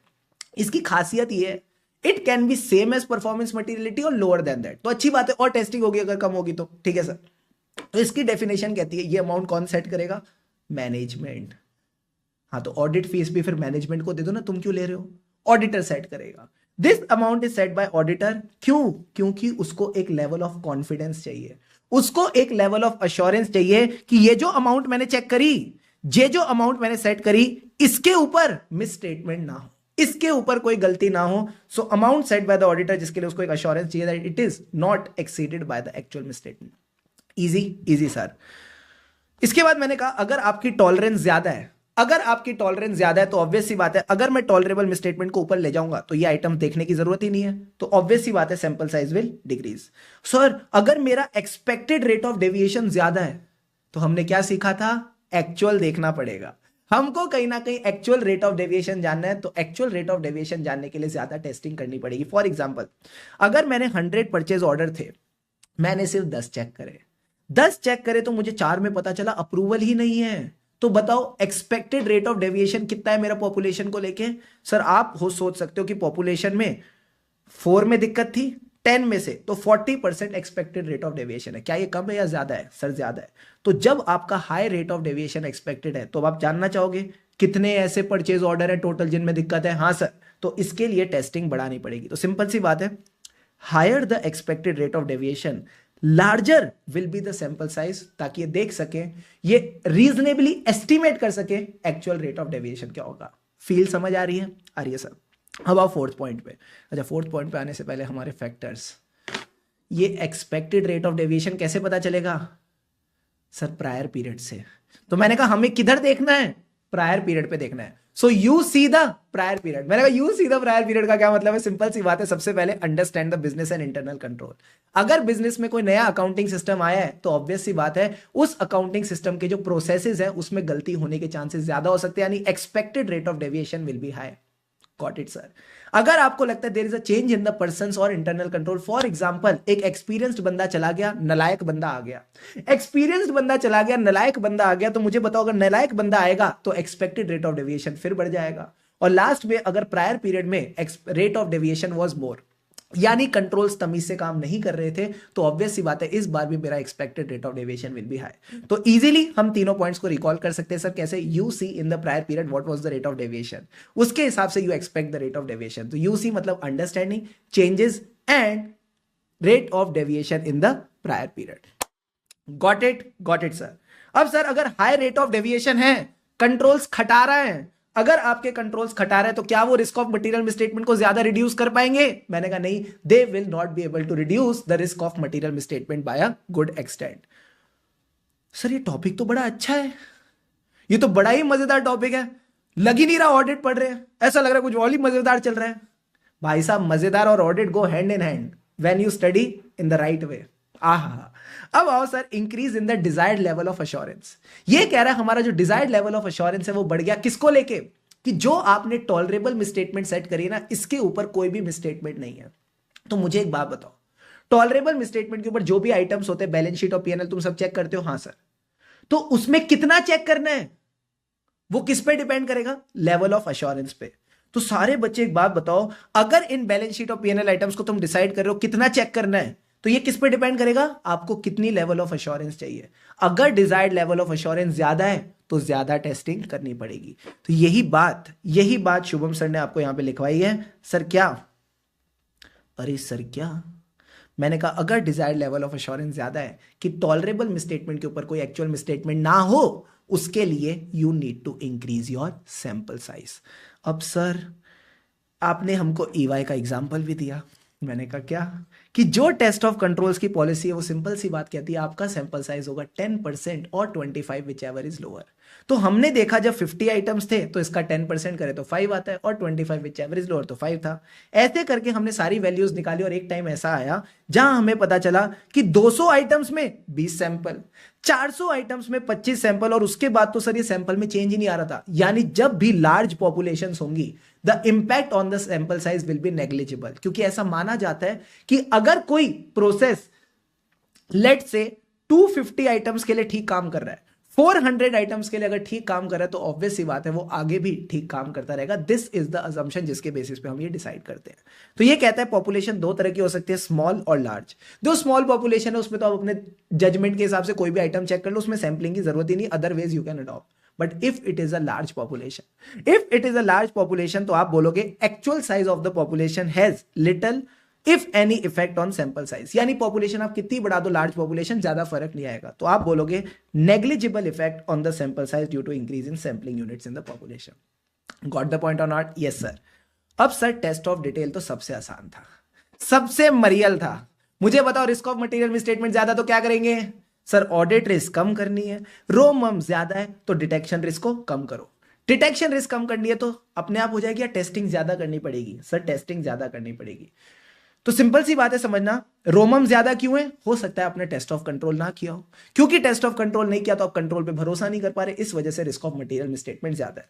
So if the auditor has not perform test of control, risk of material misstatement can't be reduced, वो ज्यादा रहेगी। तो हमें क्या करना पड़ेगा? सर ऑडिट रिस्क रिड्यूस करने के लिए डिटेक्शन रिस्क कम करनी पड़ेगी।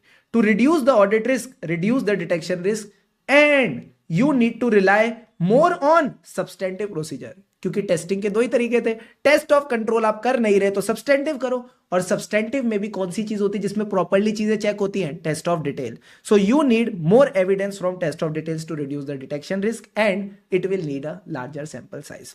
ठीक है, तो कॉन्सेप्चुअली जस्ट फ्लो में चलना। अब सर सपोज एक रेंट का खर्चा है 1,20,000 का, मुझे इसकी 2 असर्शन चेक करनी है। मुझे एक बात बताओ, रेंट के खर्चे में मुझे एक बात बताओ, रेंट का जो खर्चा होता है पीएनएल का आइटम होता है? हाँ सर। पीएनएल के आइटम में कौन कौन सी असर्शन होती है? OCACC। OCACC तो मैंने 2 असर्शन उठा ली, कंप्लीटनेस और एक्यूरेसी। इनको चेक करने के लिए मेरे पास क्या क्या सब्सटेंटिव प्रोसीजर अवेलेबल है? टेस्ट ऑफ डिटेल और एनालिटिकल प्रोसीजर। यस और नो? Yes sir. अब एनालिटिकल प्रोसीजर में क्या कर सकता हूं? सर सिंपल सी बात है, आप देखो 12 महीने जगह रेंट पे ले रखी थी, हाँ, हर महीने का भाड़ा कितना है? 10,000 पर मंथ। तो एनालिसिस करके टोटल साल का जो भाड़ा बनता है वो कितना बनता है? 12 months into 10,000 per month, 1,20,000। This is the analysis. अब आपने जब इतना एनालिसिस कर लिया है तो टेस्ट ऑफ डिटेल में क्या देखोगे? सर इनका एग्रीमेंट देख लेंगे कि क्या 12 महीने का एग्रीमेंट है, और उस एग्रीमेंट में रेंट पर मंथ कितनी दे रखी है, ये आपने टेस्ट ऑफ डिटेल कर लिया। और अपने कंफर्ट के लिए 1-2 इनवॉइस देख लेना। तो क्या मैं बोल दूं, जब एनालिटिकल प्रोसीजर से कॉन्फिडेंस मिल गया, उससे अश्योरेंस मिल गई, तो टेस्ट ऑफ डिटेल कम करना पड़ेगा। It will lead to a smaller sample size. Deal done? Done sir. फिर छोटे छोटे पॉइंट्स और थे, टॉलरेबल मिसस्टेटमेंट ज्यादा होगी तो ऑब्वियस सी बात है टेस्टिंग कम करनी पड़ेगी। फिर sir increase in expected amount of misstatement. मां मुझे सब याद आ रहा है, मां मुझे सब याद आ रहा है। ऐसा ही पॉइंट कंट्रोल्स में था, एक्सपेक्टेड रेट ऑफ डेविएशन। हाँ, फिर एक्सपेक्टेड से एक्चुअल पे आने के लिए टेस्टिंग ज्यादा करते हैं, तो सेम चीज है, larger sample size to reasonably estimate the actual amount of misstatement. Sir वहां भी फैक्टर्स थे, यूसी, प्रायर पीरियड, अंडरस्टैंडिंग चेंजेस और प्रायर पीरियड। यहां के फैक्टर्स आसान है, दे आर वेरी इजी। ये कहता है अगर आपको एस्टिमेट करना है expected misstatement test of details perform करते वक्त, तो आप देखो आपके जो बाकी प्रोसीजर्स थे उनके क्या रिजल्ट थे। तो टेस्ट ऑफ डिटेल्स के अलावा कौन कौन से प्रोसीजर होते हैं? सबसे पहले रिस्क असेसमेंट प्रोसीजर, फिर फर्दर ऑडिट प्रोसीजर में सबसे पहले आता है टेस्ट ऑफ कंट्रोल, फिर टेस्ट ऑफ कंट्रोल के बाद टेस्ट ऑफ डिटेल को हटा दो, उसके नीचे क्या आता है? Analytical procedure, that is the other substantive procedure. और ये तो इस साल के हो गए, इसके अलावा आ जाएंगे प्रायर पीरियड ऑडिट प्रोसीजर। तो इन सब प्रोसीजर से देखो आपको क्या लग रहा है, what can be the expected misstatement. Easy easy sir. और जहां पे आपको लगता है चीजें थोड़ी एस्टिमेट करी गई है, सब्जेक्टिव डिसीजंस हैं, तो वहां पे गलती हो सकती है। हो सकता है मैनेजमेंट ने फेयर वैल्यू कैलकुलेट करने के लिए गलत डिस्काउंटिंग रेट ले लिया हो सकता है जो मैनेजमेंट ने लिटिगेशन का प्रोविजन बनाया है वो प्रोविजन गलत सोच लिया हो। It can be a wrong judgement of the management. तो जहां सब्जेक्टिविटी ज्यादा है वहां गलती होने के चांसेस ज्यादा है। मैं बताऊं ना, इस पे क्वेश्चन आ सकता है, मुझे ऐसा लग रहा है आईसीआई का छुपा रुस्तम टॉपिक है, इस पे क्वेश्चन आ सकता है। बताओ what are the factors to calculate the expected misstatement. तो सिंपल सी बात है, टेस्ट ऑफ डिटेल में कैलकुलेट करना है, तो बाकी प्रोसीजर्स के रिजल्ट देख लेना, इन सबके एक एक नंबर मिल जाएंगे एग्जाम में। और अगर 4 पॉइंट काफी है वैसे तो फिर 1 पॉइंट और कॉन्सेप्चुअली बस आप ध्यान रख के चल सकते हो। फिर सर आता है लास्ट पॉइंट, स्ट्रेटिफिकेशन। जब हम स्ट्रेटिफिकेशन करते हैं तो उससे एफिशिएंसी बढ़ती है, सैंपल साइज घटता है। तो ये कहता है sample size will decrease. Stratification क्यों करते हैं? वो जो स्ट्रेटिफिकेशन वाले टॉपिक में पहली लाइन दिखाई थी ना, डेफिनेशन, वो यहां लिखनी है। To reduce the variability of items of population, useful to stratify the population. ठीक है सर। अब स्ट्रेटिफिकेशन का फायदा क्या था? पूरी पॉपुलेशन की फील भी आ जाती है और सैंपल साइज भी कम रहता है। तो ये कहता है when the population is stratified, sample size of the aggregate of stratas will always be lower than the sample size, अगर आप पूरी पॉपुलेशन चेक करते यानी for the same sampling risk. Got it sir. And then आखिरी में आपका homework वाला topic, sir ये क्या था? General factors. जनरल फैक्टर जो डिसाइड करते हैं एक्सटेंट ऑफ टेस्टिंग। तो मैंने कहा था 3 एंटिटी वाले पॉइंट, 2 ऑडिटर वाले पॉइंट। पहले देखो एंटिटी कैसी है, अगर एंटिटी का साइज ज्यादा है, ज्यादा टेस्टिंग वगैरह करनी पड़ेगी। फिर इस एंटिटी के इंटरनल कंट्रोल, ये कैसे है? अगर इंटरनल कंट्रोल्स अच्छे हैं तो टेस्ट ऑफ डिटेल्स कम करना पड़ेगा, सैंपल साइज कम होगा। अब अगर कंट्रोल्स अच्छे तो ऑब्वियस सी बात है फाइनेंशियल स्टेटमेंट भी अच्छे बनेंगे, यानी books and records will be reliable, तो अगेन चेकिंग कम करनी पड़ेगी। तो एंटिटी वाले 3 पॉइंट तो बड़े सिंपल है, एंटिटी, उसके इंटरनल कंट्रोल से अच्छे बने बुक्स एंड रिकॉर्ड्स। ऑडिटर को देखना है कि वो कितना टॉलरेट कर सकता है, उसका कितना कॉन्फिडेंस है। बोलो मेरे साथ, ऑडिटर कितना टॉलरेट कर सकता है, उसका कितना कॉन्फिडेंस है। अगर टॉलरेबल एरर ज्यादा है तो टेस्टिंग कम करनी पड़ेगी। ठीक है सर। अगर कॉन्फिडेंस ज्यादा चाहिए, अश्योरेंस ज्यादा चाहिए, तो दोस्तों इस केस में टेस्टिंग ज्यादा करनी पड़ेगी। Just like your exams, if you want more confidence in the exams, you need to study more. आज हमने सबसे पहले टॉपिक किया जिसका नाम है sample selection method. Sir sample selection method यानी कौन कौन से तौर तरीके हैं जिससे आप सैंपल सिलेक्ट कर सकते हो। तो सबसे पहले कहता है रैंडम सैंपलिंग यानी ऑडिटर रिलैक्स हो जाएगा, कोई दिमाग नहीं लगाएगा, रैंडमली जो सैंपल हाथ में आ रहा है उसको उठा लेगा। तो ये कहता है it ensures that all the items in the population और stratum they have a known chance of selection. अब इसके 2 तरीके हैं सर। क्या? एक तो है सिंपल रैंडम सैंपलिंग, जैसी पॉपुलेशन है वैसे ही पड़े रहने दो और उसमें से जो जो रैंडमली सैंपल निकल सकते हैं निकाल लो, यानी each sampling unit has a equal chance of selection. अब इसका बेस्ट पार्ट ये है, ये सिंपल भी है, सिंपल को दूसरी तरीके से बोल दे तो इजी टू यूज है, और क्योंकि ऑडिटर दिमाग नहीं चला रहा तो इसमें कोई भी बायसनेस नहीं है। तो it is simple, easy to use, no biasness. This you can say is the benefit of using random sampling. तो पहले आपने लिखा इसके मेन बारे में कि every item has a equal chance of selection, फिर इसका बेनिफिट आपने बताया it is simple, it is easy to use, no biasness of the auditor. अब सवाल आता है करना कैसे है। तो 2 तरीके, या तो कंप्यूटर का सॉफ्टवेयर यूज कर लो, you can use the random number table using the computer. ठीक है सर। या फिर आप खुद पिकअप कर सकते हो, आप कहीं ना कहीं खुद पिकअप कर सकते हो in the random way. And last point कहता है व्हेन इट इज सूटेबल, आपको कब पॉपुलेशन को एज इट इज यूज करना है। तो ये कहता है अगर पॉपुलेशन रीजनेबली एक जैसी है, अगर वो रीजनेबली सिमिलर यूनिट्स हैं एंड कहीं ना कहीं एक रीजनेबल रेंज में है, तो आप सिंपल रैंडम सैंपलिंग यूज करो। फॉर एग्जांपल अगर इसकी रेंज 55,000 से 2,25,000 है तो सिर्फ तो गिवन रेंज है, इसमें कोई दिक्कत की बात नहीं, आप रैंडमली चीजें उठा सकते हो। तो एक बार फटाफट सारे बच्चे मुझे एक बार इसको बुक से रिवाइज कराओ ना, let's revise it from the book and फिर हम आगे बढ़ेंगे। तो रैंडम सैंपलिंग में क्या कहता है, मेन चीज, all the items have a known chance of selection, and इसमें आप रैंडम नंबर टेबल यूज कर सकते हो। अब इसके दो छोटे बच्चे हैं, पहला बच्चा है सिंपल रैंडम सैंपलिंग, ये कहता है every unit will have a equal chance of selection. इसका बेनिफिट क्या है, simple, easy to use, auditor की जो बायसनेस है वो अफेक्ट नहीं करती है सिलेक्शन। अब सवाल आता है करना कैसे है, how do we select the sample, तो ये कहता है आपने यूज करनी है कंप्यूटर नंबर टेबल्स, ठीक है सर, या आप खुद अपने हाथों से पिकअप कर सकते हो फ्रॉम अ ड्रम वगैरह, जैसे बचपन में आंटी जी तंबोला खिलाती थी। उसके अलावा सर आखिरी में आता है हम इसको कब यूज करेंगे, व्हेन इट इज अप्रोप्रिएट, तो ये कहता है अगर आपकी पॉपुलेशन अच्छी है, अच्छी यानी रीजनेबली सिमिलर यूनिट्स हैं जो एक रीजनेबल रेंज में है, यानी आप इसको कह सकते हो होमोजीनस पॉपुलेशन है, तो कोई दिक्कत की बात नहीं है। फॉर एग्जांपल अगर आप डेटर्स की टेस्टिंग कर रहे हो और डेटर्स की जो रेंज है वो 55,000 से लेकर 2,25,000 है, तो आप सिंपल रैंडम सैंपलिंग के साथ आगे बढ़ सकते हो। I hope this concept is clear. अब इसके बाद आता है stratified random sampling. Sir stratified random sampling के अंदर किसकी फील है, जो हमने लास्ट सेशन में पढ़ा था ना, स्ट्रेटिफिकेशन, यस सर उसी की फील है। वहां भी हम क्या करते थे, पॉपुलेशन को स्ट्रेटिफाई करते थे, हाँ यहां भी यही कर रहे हैं। यहां भी हम पॉपुलेशन को डिवाइड करेंगे सेपरेट ग्रुप्स में। अच्छा क्या सेपरेट ग्रुप बना के छोड़ देंगे या उसमें से सैंपल निकालने हैं, सैंपल निकालने हैं, and then take the sample from each one of them. जहां आपने ये एक लाइन लिख दी ना, इसी से अगली लाइन निकालनी है। सर क्या ये जो ग्रुप वाला पार्ट है ना, इससे तो दो दो लाइनें निकलेगी, क्या आप बात करो सर, हाँ। ये कहते हैं इस ग्रुप का नाम क्या होता है, कल मैंने लास्ट सेशन में सिखाया था स्ट्रेटम, हम इसको स्ट्रेटम बोलते हैं। तो ये कहता है each stratum is treated as a separate population, ठीक है सर। अब जो मुझे सैंपल निकालने हैं, क्या सारे ग्रुप्स में से सेम सेम सैंपल निकालने हैं, नहीं सर। हमने एग्जाम्पल में देखा था कि टॉप ग्रुप में से 100%, उसके नीचे 75%, उसके नीचे 50%, यानी मित्रों सब में से अलग अलग मामला निकल रहा है, सब में से अलग अलग गेम निकल रहा है, यानी proportionate items are selected from each stratum. Got it sir. Group वाला एक पॉइंट और रह गया, ग्रुप वाला एक पॉइंट और रह गया। मैंने कहा क्या, कितने ग्रुप्स बनाने ये कौन डिसाइड करेगा, ऑडिटर डिसाइड करेगा, यानी it is a matter of your professional judgement. तो तीनों के तीनों पॉइंट्स आपने एकदम फ्लो में ध्यान रखना है, dividing the population into groups, फिर उसमें से सैंपल निकाल लो।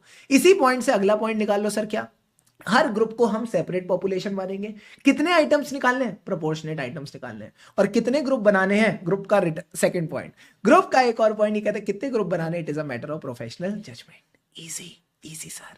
अब एक बात बताओ, स्ट्रेटिफाइड सैंपलिंग कैसे करनी है, क्या इसका कोई पॉइंट था, मैंने कहा नहीं, वो सिर्फ यहां पे कैसे करनी है। यहां पे है व्हेन इट इज सूटेबल, तो वहां पे क्या था सर, यहां पे था रीजनेबली सिमिलर पॉपुलेशन, तो यहां क्या है इसका उल्टा, वेरी डिफरेंट पॉपुलेशन। तो अगर आपको लगता है हाईली डाइवर्सिफाइड पॉपुलेशन है, तो आप यहां पे वेट्स दे सकते हो कि यहां पे 100% वेट दिया, यहां पे 75% दिया। तो in a highly diversified population weight should be allocated to reflect the differences, and this is nothing, just an extension of random sampling। अगर आपकी रेंज बहुत ही भयंकर दूर दूर है, यानी 525 से लेके 10 लाख रुपए तक, इतनी ज्यादा बड़ी रेंज है, this is not a reasonable range, this is a very wide range, तो ऐसे केस में आप स्ट्रेटिफाइड रैंडम सैंपलिंग यूज कर सकते हो। तो आ जाओ रिवीजन करते हैं एक बार अगेन बुक से, चलो लेट्स डू इट। ये कहता है स्ट्रेटिफाइड रैंडम सैंपलिंग में क्या करेंगे, हम कहीं ना कहीं पॉपुलेशन को ग्रुप्स में बांट देंगे। ग्रुप्स का बेस्ट पार्ट क्या है सर, इससे 2 पॉइंट निकलेंगे, इससे कहीं ना कहीं 2 पॉइंट निकलेंगे, ध्यान रखना, जिनको हम बोलते हैं स्ट्रेटा। एंड अब इन ग्रुप से क्या निकालेंगे सर, इनसे सैंपल निकालेंगे, ठीक है। अब ग्रुप से ही जुड़ा हुआ अगला पॉइंट बोलो, each stratum is treated as a separate population. जो आप सैंपल निकालते हो सबसे इक्वल नहीं निकालते, proportionate items are selected from each item. Sir group का सेकंड पॉइंट क्या है, ये रहा, नंबर ऑफ ग्रुप्स जिसमें से आपने सैंपल निकालने हैं, it is decided on the basis of auditor judgement. अब ये वही एग्जांपल है जैसा सिमिलर एग्जांपल हमने क्लास में डिस्कस किया था। अब ये क्या कह रहा है कि सर जो आप रैंडम सैंपल निकालोगे वो वही रैंडम टेबल से निकालोगे, तो ये आपका हाउ वाला पॉइंट आ गया। अगर आप चाहो तो इसको भी नोट्स में नोट डाउन कर लेना, ठीक है सर। अब सर हम इसको यूज क्यों कर रहे हैं, why are we using this, so because there is a diversified population, similar नहीं है डाइवर्सिफाइड है, तो हमने वेट्स एलोकेट किए, उसके बाद डिफरेंट प्रपोर्शन सेलेक्ट किए, और आखिरी में कुछ नया नहीं है, it is just an extension of simple random sampling. Easy sir. अब इसके बाद अब इसके बाद शुभम सर ने आपको कौन सी सैंपलिंग सिखाई थी? सर वो आपने मस्त सैंपलिंग सिखाई थी ना, जिसमें आपने कहा था पूरी पॉपुलेशन को डिवाइड करेंगे सैंपल साइज से। आपने बोला था पूरी पॉपुलेशन को डिवाइड करेंगे किससे? सैंपल साइज से। हाँ सर। तो जब हम पूरी पॉपुलेशन को सैंपल साइज से डिवाइड करते हैं तो क्या निकल के आता है? जल्दी से बताओ। What do we get when we divide the whole population by the sample size? Interval.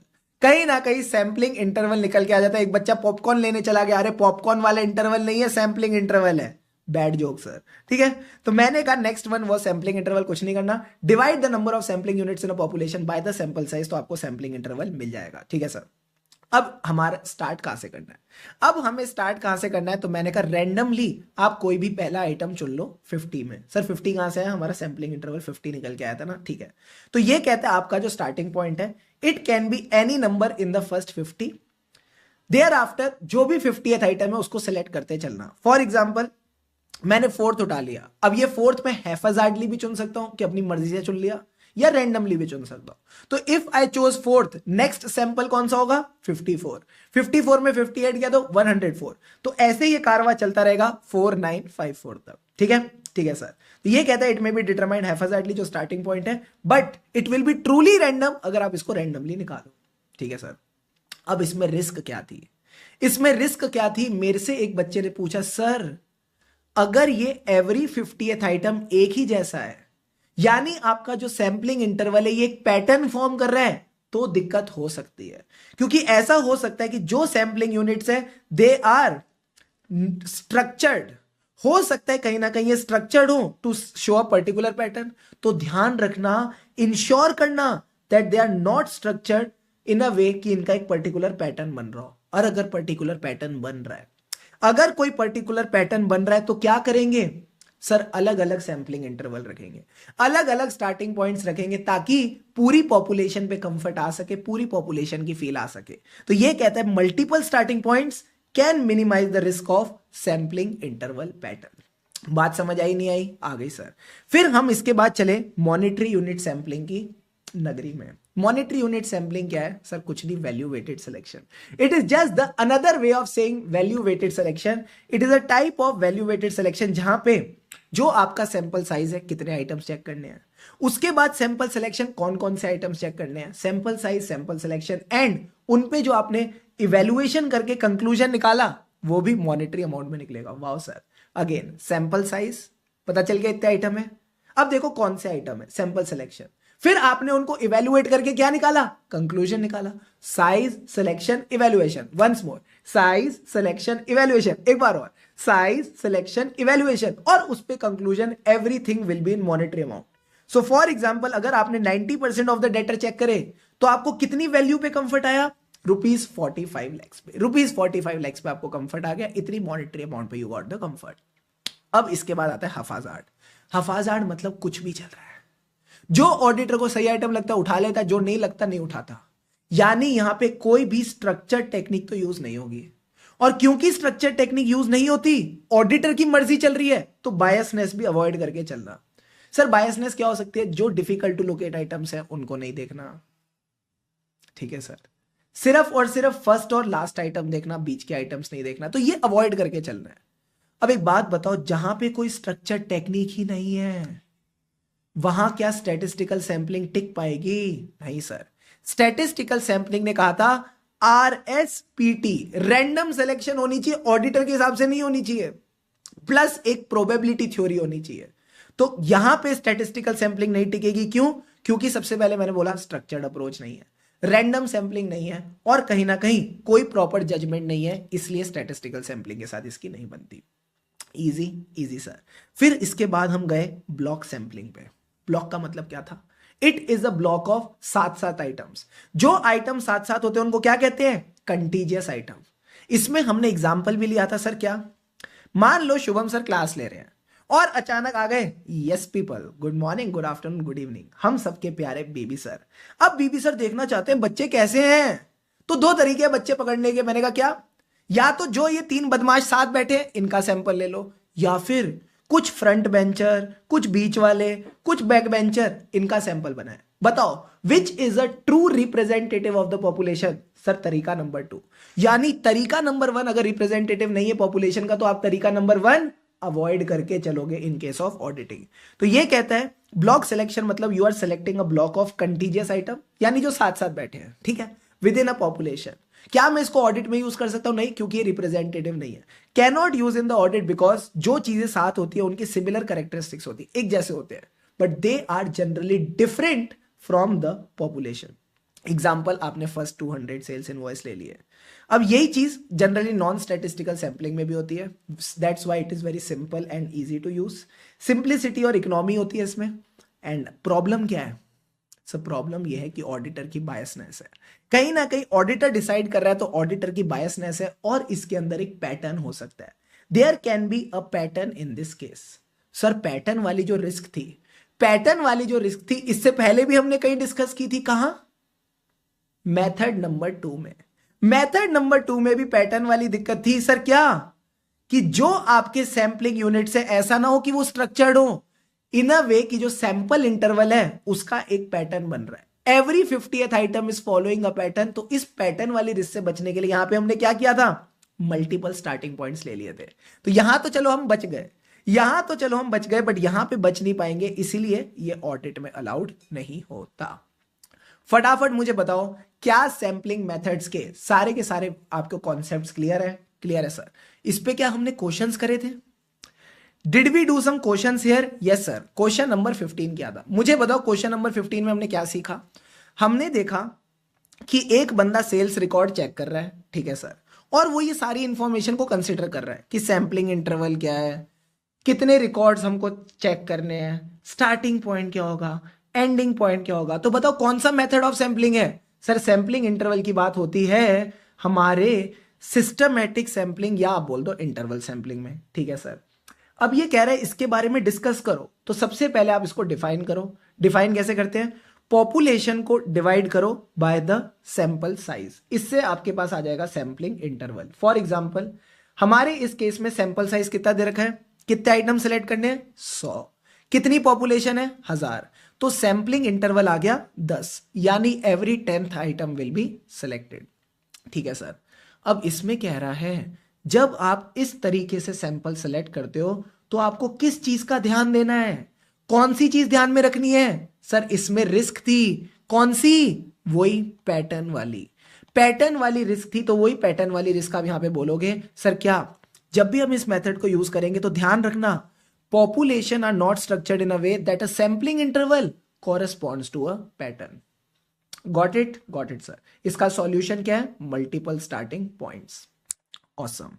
Second part of the question कहता है जो इसका पार्टनर है CAZ, इसने सजेस्ट किया to select first 200 sales invoices from sales book. क्या मैं बोल दूं ये सारे सेल्स इनवॉइस चिपक के बैठे हैं? हाँ सर। तो जब भी कोई आइटम्स चिपक के बैठे होते हैं वो किस में होते हैं? ब्लॉक में होते हैं। इसको कहते हैं ब्लॉक सैंपलिंग। और ब्लॉक सैंपलिंग के बारे में फिर आप यहां पे लिख सकते हो, कुछ भी नहीं है ब्लॉक सैंपलिंग में, बस क्या है? ब्लॉक ऑफ कंटीजियस आइटम, बस selection of block of contiguous item. Got it? Question number 16 भी इसके मिलता जुलता है। सर क्या? इसने ट्रेड रिसीवेबल को 3 ग्रुप्स में बांटा, above 20 lakh, 10 to 20 lakh, below 10 lakh. क्या मैं बोल दूं स्ट्रेटाज में बांट दिया?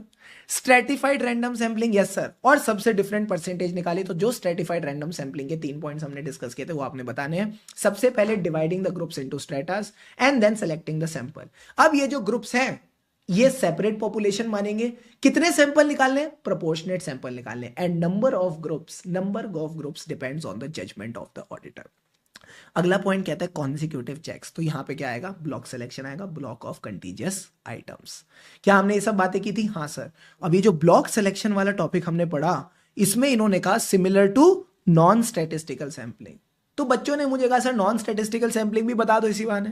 तो आओ मेरे साथ नॉन स्टैटिस्टिकल सैंपलिंग का एकदम मरियल सा टॉपिक फटाफट रिवाइज कर लेते हैं। पानी के 2 घूंट लगाओ और चैट बॉक्स में लिखो रेडी।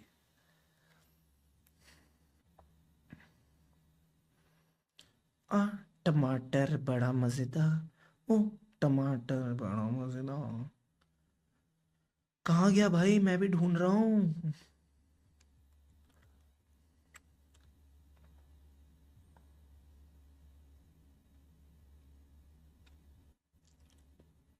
ये रहा, मिल गया नॉन स्टैटिस्टिकल सैंपलिंग।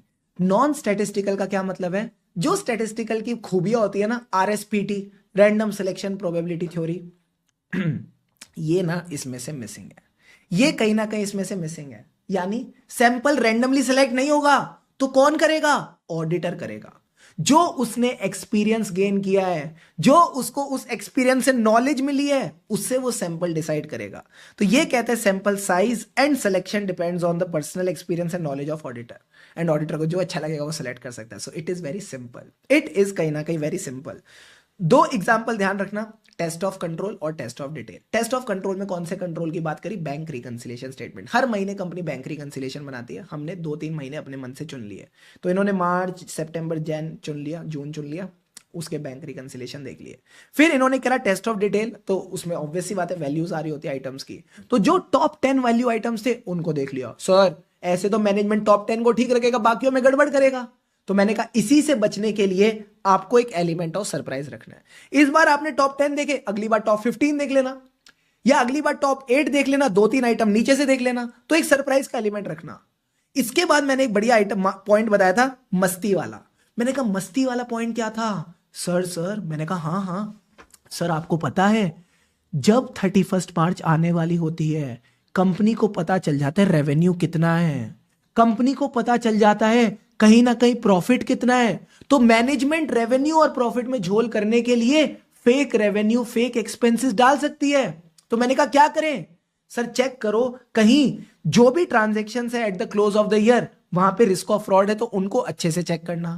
दूसरी बात, हम ईयर एंड की ट्रांजैक्शन क्यों चेक करते हैं? ताकि पता चल सके जो परचेजेस इस ईयर में हो गई, जो सेल्स इस ईयर में हो गई, इस ईयर में आ गई, यानी आपने कट ऑफ की असर्शन चेक कर ली।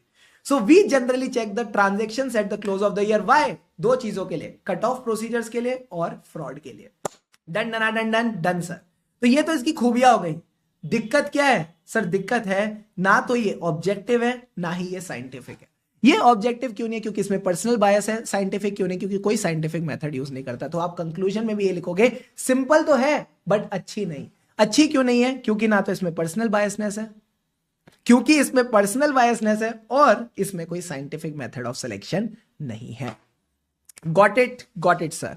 सर हैफाजार्ड सैंपलिंग और नॉन स्टैटिस्टिकल में फर्क क्या है? मेरे दोस्त, ओ मेरे प्यारे, जो नॉन स्टैटिस्टिकल है, क्या ये तुम्हारा मेथड है क्या? नहीं सर, ये अप्रोच है, ये एक सोच है, और जो हैफाजार्ड तुम बोल रहे हो that is a method of selection.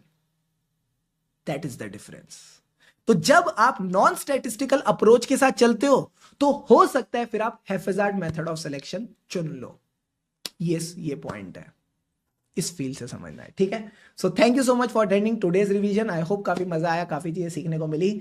Make sure next class में आने से पहले जो भी चीजें हमने सैंपलिंग में अब तक पढ़ी है ना, इनको प्रॉपरली आप अपने नोट से रिवाइज करके आएंगे तो मजा आ जाएगा, ठीक है। मैं अगर आपसे पूछूं तो अभी हमने लास्ट टॉपिक में क्या किया? सैंपल सेलेक्ट करे। जो हमारे पास प्यारे प्यारे मेथड्स थे, रैंडम सैंपलिंग, सिस्टमैटिक सिलेक्शन जिसमें इंटरवल पकड़ पकड़ के उन चीजें उठाते थे, उसके बाद वैल्यू वेटेड सिलेक्शन करी, देन हैफाजार्ड सैंपलिंग, और आखिरी में हमने करा ब्लॉक सिलेक्शन जो ऑडिट नहीं मानता। तो मैंने कहा मान लो आपने सैंपल सेलेक्ट करे, अब इन सैंपल का करोगे क्या? सर इसको हम चेक करेंगे, we will perform the audit procedure. तो मैंने कहा सबसे पहले हम ऑडिट प्रोसीजर परफॉर्म करेंगे, फिर उसके बाद जो भी गलतियां मिलती हैं, टेस्ट ऑफ डिटेल्स के केस में मिसस्टेटमेंट, टेस्ट ऑफ कंट्रोल्स के केस में डेविएशन, उनका नेचर एंड कॉज एनालाइज करेंगे। Very good. अब जब आपको ये गलतियां मिली तो ये भी तो देखना पड़ेगा, ये गलतियां तो सैंपल में मिली हैं, पॉपुलेशन पे इसका क्या इंपैक्ट है? तो हम इस पे प्रोजेक्शन करेंगे और अल्टीमेटली इवेल्युएट करेंगे what are the results of sampling. तो इस पार्ट ऑफ रिवीजन में हम इन्हीं टॉपिक्स को अच्छे से कवर करने वाले हैं। तो सबसे पहले आओ, let's perform the audit procedure. तो ये कहता है we will perform the audit procedures which are appropriate to the purpose on each item selected. Sir मैंने कहा हाँ, अगर ये ऑडिट प्रोसीजर एप्लीकेबल ही नहीं है टू द सिलेक्टेड आइटम, मैंने कहा डोंट वरी, हम रिप्लेसमेंट आइटम पे जाएंगे। So this was our masala number 1। अगर सिलेक्टेड आइटम पे एप्लीकेबल नहीं है तो रिप्लेसमेंट आइटम पे जाओ। For example, if my purpose of audit procedure is, मुझे पेमेंट की ऑथोराइजेशन चेक करनी है, तो मैंने जो सैंपल निकाला, मान लो उसमें कैंसल्ड चेक निकल के आ गया, ये एंटिटी मोस्टली बैंक पेमेंट्स करती है, तो बैंक से पेमेंट्स करती है तो ये चेक से पेमेंट करती है। सर आज के जमाने में चेक से कौन पेमेंट करता है? आईसीआई की किताब। तो जब आईसीआई की किताब में एग्जांपल दे रखा तो हमको भी ये करना पड़ेगा। तो ये कह रहा है कैंसिल्ड चेक आ गया एज अ सैंपल, तो अब इसमें अपन क्या करेंगे? ऑब्वियस सी बात है, इसका रिप्लेसमेंट आइटम लेंगे, that is a valid and proper check. But कहानी यहां खत्म नहीं होती, आपको एक चीज और चेक करनी है कि जो ये चेक है इट वॉज कैंसिल्ड प्रॉपरली। तो हम पहले चेक की कैंसिलेशन देखेंगे, फिर इसका एक रिप्लेसमेंट आइटम लेंगे, that is a proper check. ठीक है सर, एक एग्जांपल और लेते हैं। सपोज मेरे ऑडिट प्रोसीजर का जो पर्पस था that was to check computerise sales. Sir computerise sales का क्या मतलब है? अपन कई बार बाजार में जाते हैं, हाँ सर, तो जो प्रोडक्ट पे लाइट मार के चेक करते हैं ना बारकोड वाली, हाँ, उसको कहते हैं कंप्यूटराइज सेल्स, यानी the sales which are recorded through a barcode scanner. तो ये कहता है मान लो आपके जो सैंपल हैं उसमें कोई मैनुअल सेल आ गई। मैनुअल सेल यानी कंप्यूटराइज्ड इनवॉइस जनरेट नहीं हुआ, हाथ से लिखा हुआ इनवॉइस है। तो अगेन पहले इस मैनुअल सेल को चेक करो कि जो मैनुअल बिल था उसको चेक करेंगे with the supporting documents, and यहां रुकेंगे नहीं, इसका भी कोई रिप्लेसमेंट आइटम पकड़ेंगे। तो पहले हमने क्या सीखा? Audit procedure appropriate to the purpose on the selected item. Selected item नहीं है तो रिप्लेसमेंट आइटम पे जाओ। दो एग्जांपल डिस्कस करें, एक आपसे मैंने डिस्कस किया चेक वाला, एक डिस्कस किया इलेक्ट्रॉनिक सेल्स वाला। अब सर एक बात बताओ, मसाला नंबर 2, अगर रिप्लेसमेंट आइटम भी अवेलेबल नहीं है तो क्या करें? ऑल्टरनेट प्रोसीजर करेंगे। हम ऐसे केस में ऑल्टरनेट प्रोसीजर करेंगे। फॉर एग्जांपल जो हम ऊपर सेल्स की बात कर रहे थे, लेट से उसके डॉक्यूमेंट्स ही खो गए, उसके डॉक्यूमेंट्स खो गए, यानी जब भी सेल होती है तो पहले सेल ऑर्डर आता है, हाँ सर, फिर इनवॉइस जनरेट होता है, फिर डिलीवरी होती है, ये सब डॉक्यूमेंट्स अवेलेबल नहीं है, तो अब आप ऑल्टरनेट प्रोसीजर कर सकते हो। So what is the options available? If it is a cash sale, आप कैश बुक देख लो। If it is a credit sale, तो जो ये डेटर है इससे आप कंफर्मेशन ले सकते हो। सर डेटर रिप्लाई नहीं कर रहा, तो मैंने कहा डोंट वरी, आप जो सब्सिक्वेंट कैश रिसीट आएंगी फ्रॉम द डेटर उसको चेक कर सकते हो। उसमें बस इतना देख लेना, what is the source of this receipt plus what are the items जिनको सेटल करने के लिए पैसा आया, कौन से इनवॉइसेस पेंडिंग थे जिनके लिए डेटर ने पेमेंट करी है। सर ऑल्टरनेट प्रोसीजर भी पॉसिबल नहीं है। मसाला नंबर 3, अगर ऑडिट प्रोसीजर भी पॉसिबल नहीं है, ऑल्टरनेट प्रोसीजर भी पॉसिबल नहीं है, मतलब आप ये कहना चाह रहे हो वो जो सेल में चेक कर रहा था उसके डॉक्यूमेंट्स भी नहीं है, और जब मैं ऑल्टरनेट प्रोसीजर करके चेक कर रहा हूं तो वो उससे भी कोई एविडेंस नहीं मिल रहा। इसका मतलब आपने झूठी सेल दिखाई है, इसका मतलब सेल्स में गलती है। तो ये कहता है treat the item as deviation in case of test of control और misstatement in case of test of detail. तो अगर मैं ऊपर वाले टॉपिक को समराइज करूं तो बड़ा सिंपल है, हमें जो ऑडिट प्रोसीजर करने on the sample that should be appropriate for the purpose.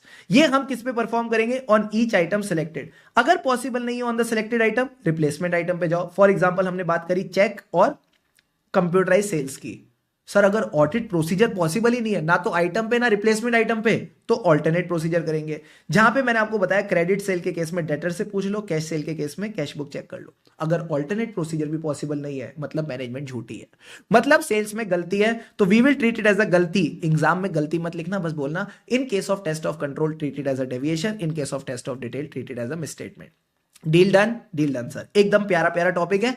अभी तक आईसीआई ने एग्जाम में नहीं पूछा, बट हो सकता है क्वेश्चन बना के पूछ ले कि in case you are doing the audit sampling and the samples that you selected you were not able to apply the procedure on the item, what will you do? तो आपने यही आंसर लिखना है। उस आइटम पे नहीं कर पा रहे तो रिप्लेसमेंट आइटम पे करेंगे, अगर रिप्लेसमेंट आइटम पे भी नहीं कर पा रहे तो ऑल्टरनेट प्रोसीजर करेंगे, अगर वो भी नहीं कर पा रहे तो फिर ये मिस स्टेटमेंट या डेविएशन मानी जाएगी। तो बस ये 4-5 पॉइंट लिखने से आपको पूरे नंबर मिल जाएंगे। फिर आता है सर नेक्स्ट पार्ट, मैंने जो मिसस्टेटमेंट निकाली या जो डेविएशन निकाली, क्या उसका नेचर एंड कॉज देखना पड़ेगा? हाँ देखना पड़ेगा।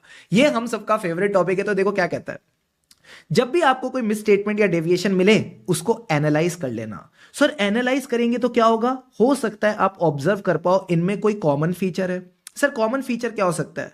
हो सकता है सारी कैश सेल्स हो सकता है ये सारी गड़बड़े नागपुर ब्रांच में ही हो रही हैं, हो सकता है ये किसी पर्टिकुलर प्रोडक्ट लाइन को लेके हो रही है। फॉर एग्जांपल आईटीसी में सबसे ज्यादा प्रोडक्ट कौन सा चलता है? टोबैको। या फिर ये सारी गलतियां ईयर एंड पे हुई है, यानी मार्च के मंथ में हुई है।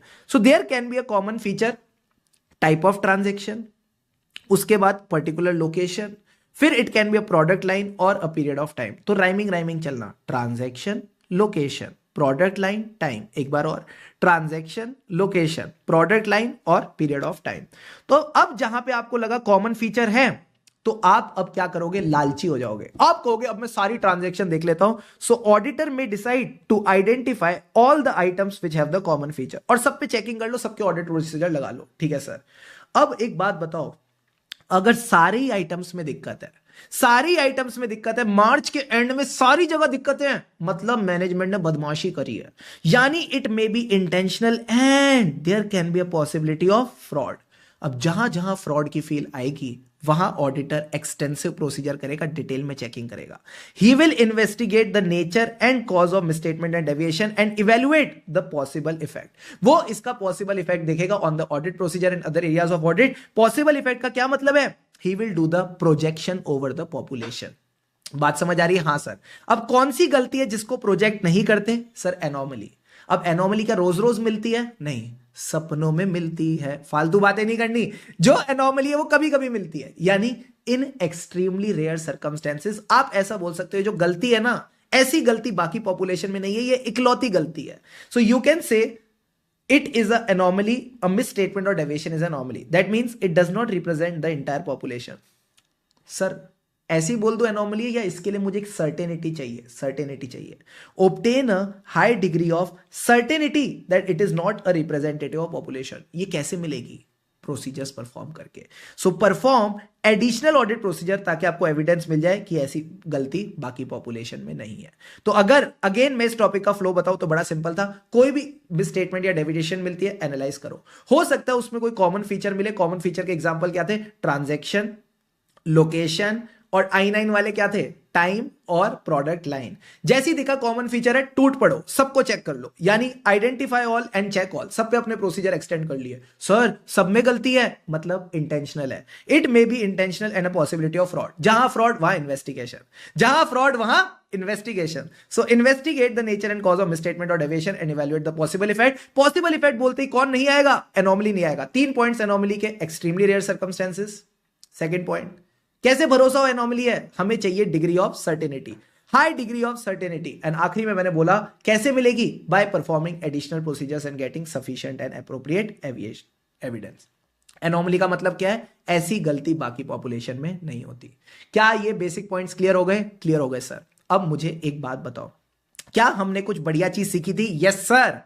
SK special, SK special 2 example मैंने आपको कराए थे। ये वो एग्जाम्पल है जो आपको कहीं और नहीं मिलेंगे, और सारा कॉन्सेप्ट इन एग्जांपल्स में कवर हो जाता है। क्या बात करो सर? हाँ, these are our in house example. तो सबसे पहले आते हैं डेटर्स की बात करते हैं। 10 लाख रुपए के डेटर आप टेस्ट कर रहे हो, ठीक है। हमेशा मैंने क्या सिखाया है? हमेशा इनको हाई टू लो अरेंज कर लो। तो मैंने इनको हाई टू लो अरेंज किया और पता चला ये डेटर्स हैं जो हमको चेक करने हैं।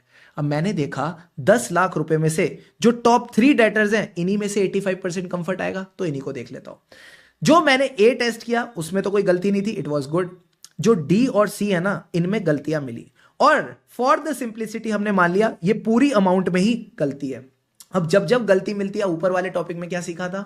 हमको मिस स्टेटमेंट और डेविएशन को एनालाइज करना पड़ेगा, उसका नेचर एंड कॉज समझना पड़ेगा। तो मैंने देखा ये जो 2 लाख वाला डेटर है ना, ये इकलौता फॉरेन डेटर है। ऐसा डेटर पूरी पॉपुलेशन में कहीं और नहीं है। There is a issue of forex conversion. क्या मैं बोल दूं इसमें से एनोमली की खुशबू आ रही है? हाँ सर। इसके अलावा जो 1,50,000 वाला डेटर है, यहां पे मेरे को पता चला लास्ट 5 डेज ऑफ मार्च की जो सेल है, दे वर नॉट रिकॉर्डेड, एंड ये बाकी डेटर्स में भी इशू हो सकता है। अब मैं क्या करूंगा? सर आपने 10 लाख में से कितना चेक किया? 8,50,000। 10 लाख में से 8,50,000 चेक किया, और उस 8,50,000 में से भी 3,50,000 की गड़बड़ मिल गई। तो बताओ पूरी पॉपुलेशन में कितनी गड़बड़ होगी? तो एक बच्चा कहता है 3,50,000 की जो गलती मिली है 8,50,000 में से, इसको पूरी पॉपुलेशन पे प्रोजेक्ट कर दो। बट मैंने कहा ये सही तरीका नहीं है। क्यों? क्योंकि 2 लाख वाली गलती तो पूरी पॉपुलेशन में है ही नहीं, ये तो इकलौती गलती है, तो इसको अलग से कंसिडर करना पड़ेगा और प्रोजेक्शन से बाहर निकालना पड़ेगा। तो मैंने कहा estimated misstatement is equal to anomaly plus projected misstatement. अब जब आप प्रोजेक्शन करोगे उसमें एनोमली को कंसीडर मत करना। 2 लाख की एनोमली अलग ले ली, वो जो फॉरेन डेटर था, हाँ, उसके अलावा पूरा प्रोजेक्शन करो। तो मैंने कहा कैसे करेंगे? एनोमली के अलावा कितनी गलती है? 1,50,000। कितने सैंपल साइज में से? 8 लाख माइनस एनोमली 6,50,000। अब टोटल पॉपुलेशन भी कितनी लेनी है? 10 लाख माइनस एनोमली 8 लाख। यानी प्रोजेक्शन से एनोमली को हटाया और एनोमली को अलग से कंसीडर किया एस्टीमेट निकालने के लिए। तो मेरी एस्टिमेटेड मिसस्टेटमेंट आ गई 384,615। यहां तक बातें क्लियर है? क्लियर है सर। अब आखिरी में क्या करेंगे? एस्टिमेटेड मिसस्टेटमेंट को टॉलरेबल मिसस्टेटमेंट से कंपेयर करेंगे। अगर मान लो आपकी एस्टिमेटेड मिसस्टेटमेंट है 380 और टॉलरेबल मिसस्टेटमेंट है 10 लाख, यानी आप 10 लाख रुपए तक की गलती टॉलरेट कर सकते थे, तो 3,80,000 तो कुछ भी नहीं है। तो आप बोलो ठीक है, मुझे पॉपुलेशन पे कंफर्ट आ गया, मैं रीजनेबली कंक्लूड कर सकता हूं पॉपुलेशन में कोई मटेरियल मिसस्टेटमेंट नहीं होगी। तो आप बोलोगे मुझे पॉपुलेशन पे आरबीसी मिल गया। आरबीसी मतलब reasonable basis for conclusion on the population. But sir, अगर आपकी एस्टिमेटेड मिसस्टेटमेंट 380 होती, 3,80,000 होती और टॉलरेबल मिसस्टेटमेंट 2 लाख होती, आप 2 लाख टॉलरेट कर सकते हो और एस्टिमेट इससे ज्यादा है, तो अब आपको बेचैनी होगी, अब आपका दिल घबराएगा कि यार पॉपुलेशन में एक्चुअल मिसस्टेटमेंट कितनी होगी। तो मैंने कहा यहां आपको रीजनेबल बेसिस फॉर कंक्लूजन नहीं मिला, और फिर इसके आगे के जो प्रोसीजर है हम सीए फाइनल लेवल पे सीखते हैं। ठीक है, यहां तक सारी बातें क्लियर है? क्लियर है सर। अब एग्जांपल नंबर 2 ले लिया। मैंने कहा क्या? मैंने कहा आपने ना डेटर्स की पॉपुलेशन को स्ट्रेटिफाई कर रखा है और फिर हर स्ट्रेटा में से सैंपल निकाल रखे, सैंपल में से गलतियां निकाल रखी हैं। Very good. तो मैंने यहां पे स्ट्रेटिफिकेशन ले ली, अमाउंट ले ली हर सब पॉपुलेशन की, उसमें से सैंपल निकाले और गलतियां निकाली। अब सर 2 तरीके हैं एस्टिमेटेड मिसस्टेटमेंट निकालने के। क्या? मैंने कहा सबसे पहले जो टोटल ऑफ मिसस्टेटमेंट है इसको डिवाइड कर दो सैंपल साइज से, मल्टीप्लाई कर दो पॉपुलेशन पे, तो प्रोजेक्टेड मिसस्टेटमेंट आ जाएगी। ठीक है सर। फिर मेरे पास एक बच्चा आया, कहता है क्या? बच्चा कहता है सर ये पूरी पॉपुलेशन एक साथ नहीं लेनी होती, every stratum is treated as a separate population. मैंने कहा मतलब ये जो सैंपल की गलती है इसको इस पॉपुलेशन पे प्रोजेक्ट करो, ये जो इस सैंपल की गलती है इसको इस पॉपुलेशन पे प्रोजेक्ट करो और सबका टोटल ले लो। मतलब आप कह रहे हो पहला कैटेगरी को 4 लाख की गलती को डिवाइड करो जो आपने सैंपल लिया 5 लाख से, हाँ, और उसको मल्टीप्लाई करो इसकी पॉपुलेशन पे। ठीक है सर, तो 4 लाख आ गया। सेकंड कैटेगरी जो थी उसकी गलती कितनी आई? 1 लाख। ये कितने में से आई? 3 लाख में से, और इसको अगेन इसकी पॉपुलेशन पे प्रोजेक्ट करो 4 लाख। तो ऐसे करके हमने सारी की सारी सब पॉपुलेशंस की एस्टीमेट निकाली और इन सबको ऐड किया। इन सबको ऐड किया तो मुझे टोटल पॉपुलेशन की एस्टिमेटेड मिसस्टेटमेंट आ गई। तो इससे हमने क्या सीखा? Every stratum is treated as a sub population, it is treated as a separate population. तो जो जिस स्ट्रेटम की गलती है उसको उसी पे प्रोजेक्ट करना है, पूरी पॉपुलेशन पे प्रोजेक्ट नहीं करना। और अगर पूरी पॉपुलेशन का एस्टीमेट चाहिए, सबकी एस्टीमेट्स ऐड कर लो, सारे स्ट्रेटम्स की एस्टिमेटेड मिसस्टेटमेंट ऐड करो तो आपको पूरी पॉपुलेशन का एस्टीमेट पता चल जाएगा। यू गॉट द पॉइंट और नॉट? Yes sir. तो जो मैंने आपको स्ट्रेटिफाइड में चीजें नहीं लिखवाई थी, एक बार फटाफट आ जाओ उनको रिवाइज कर लेते हैं। सर क्या सीखा हमने इसमें से? What did we learn from this part? मैंने कहा इससे हमने सीखा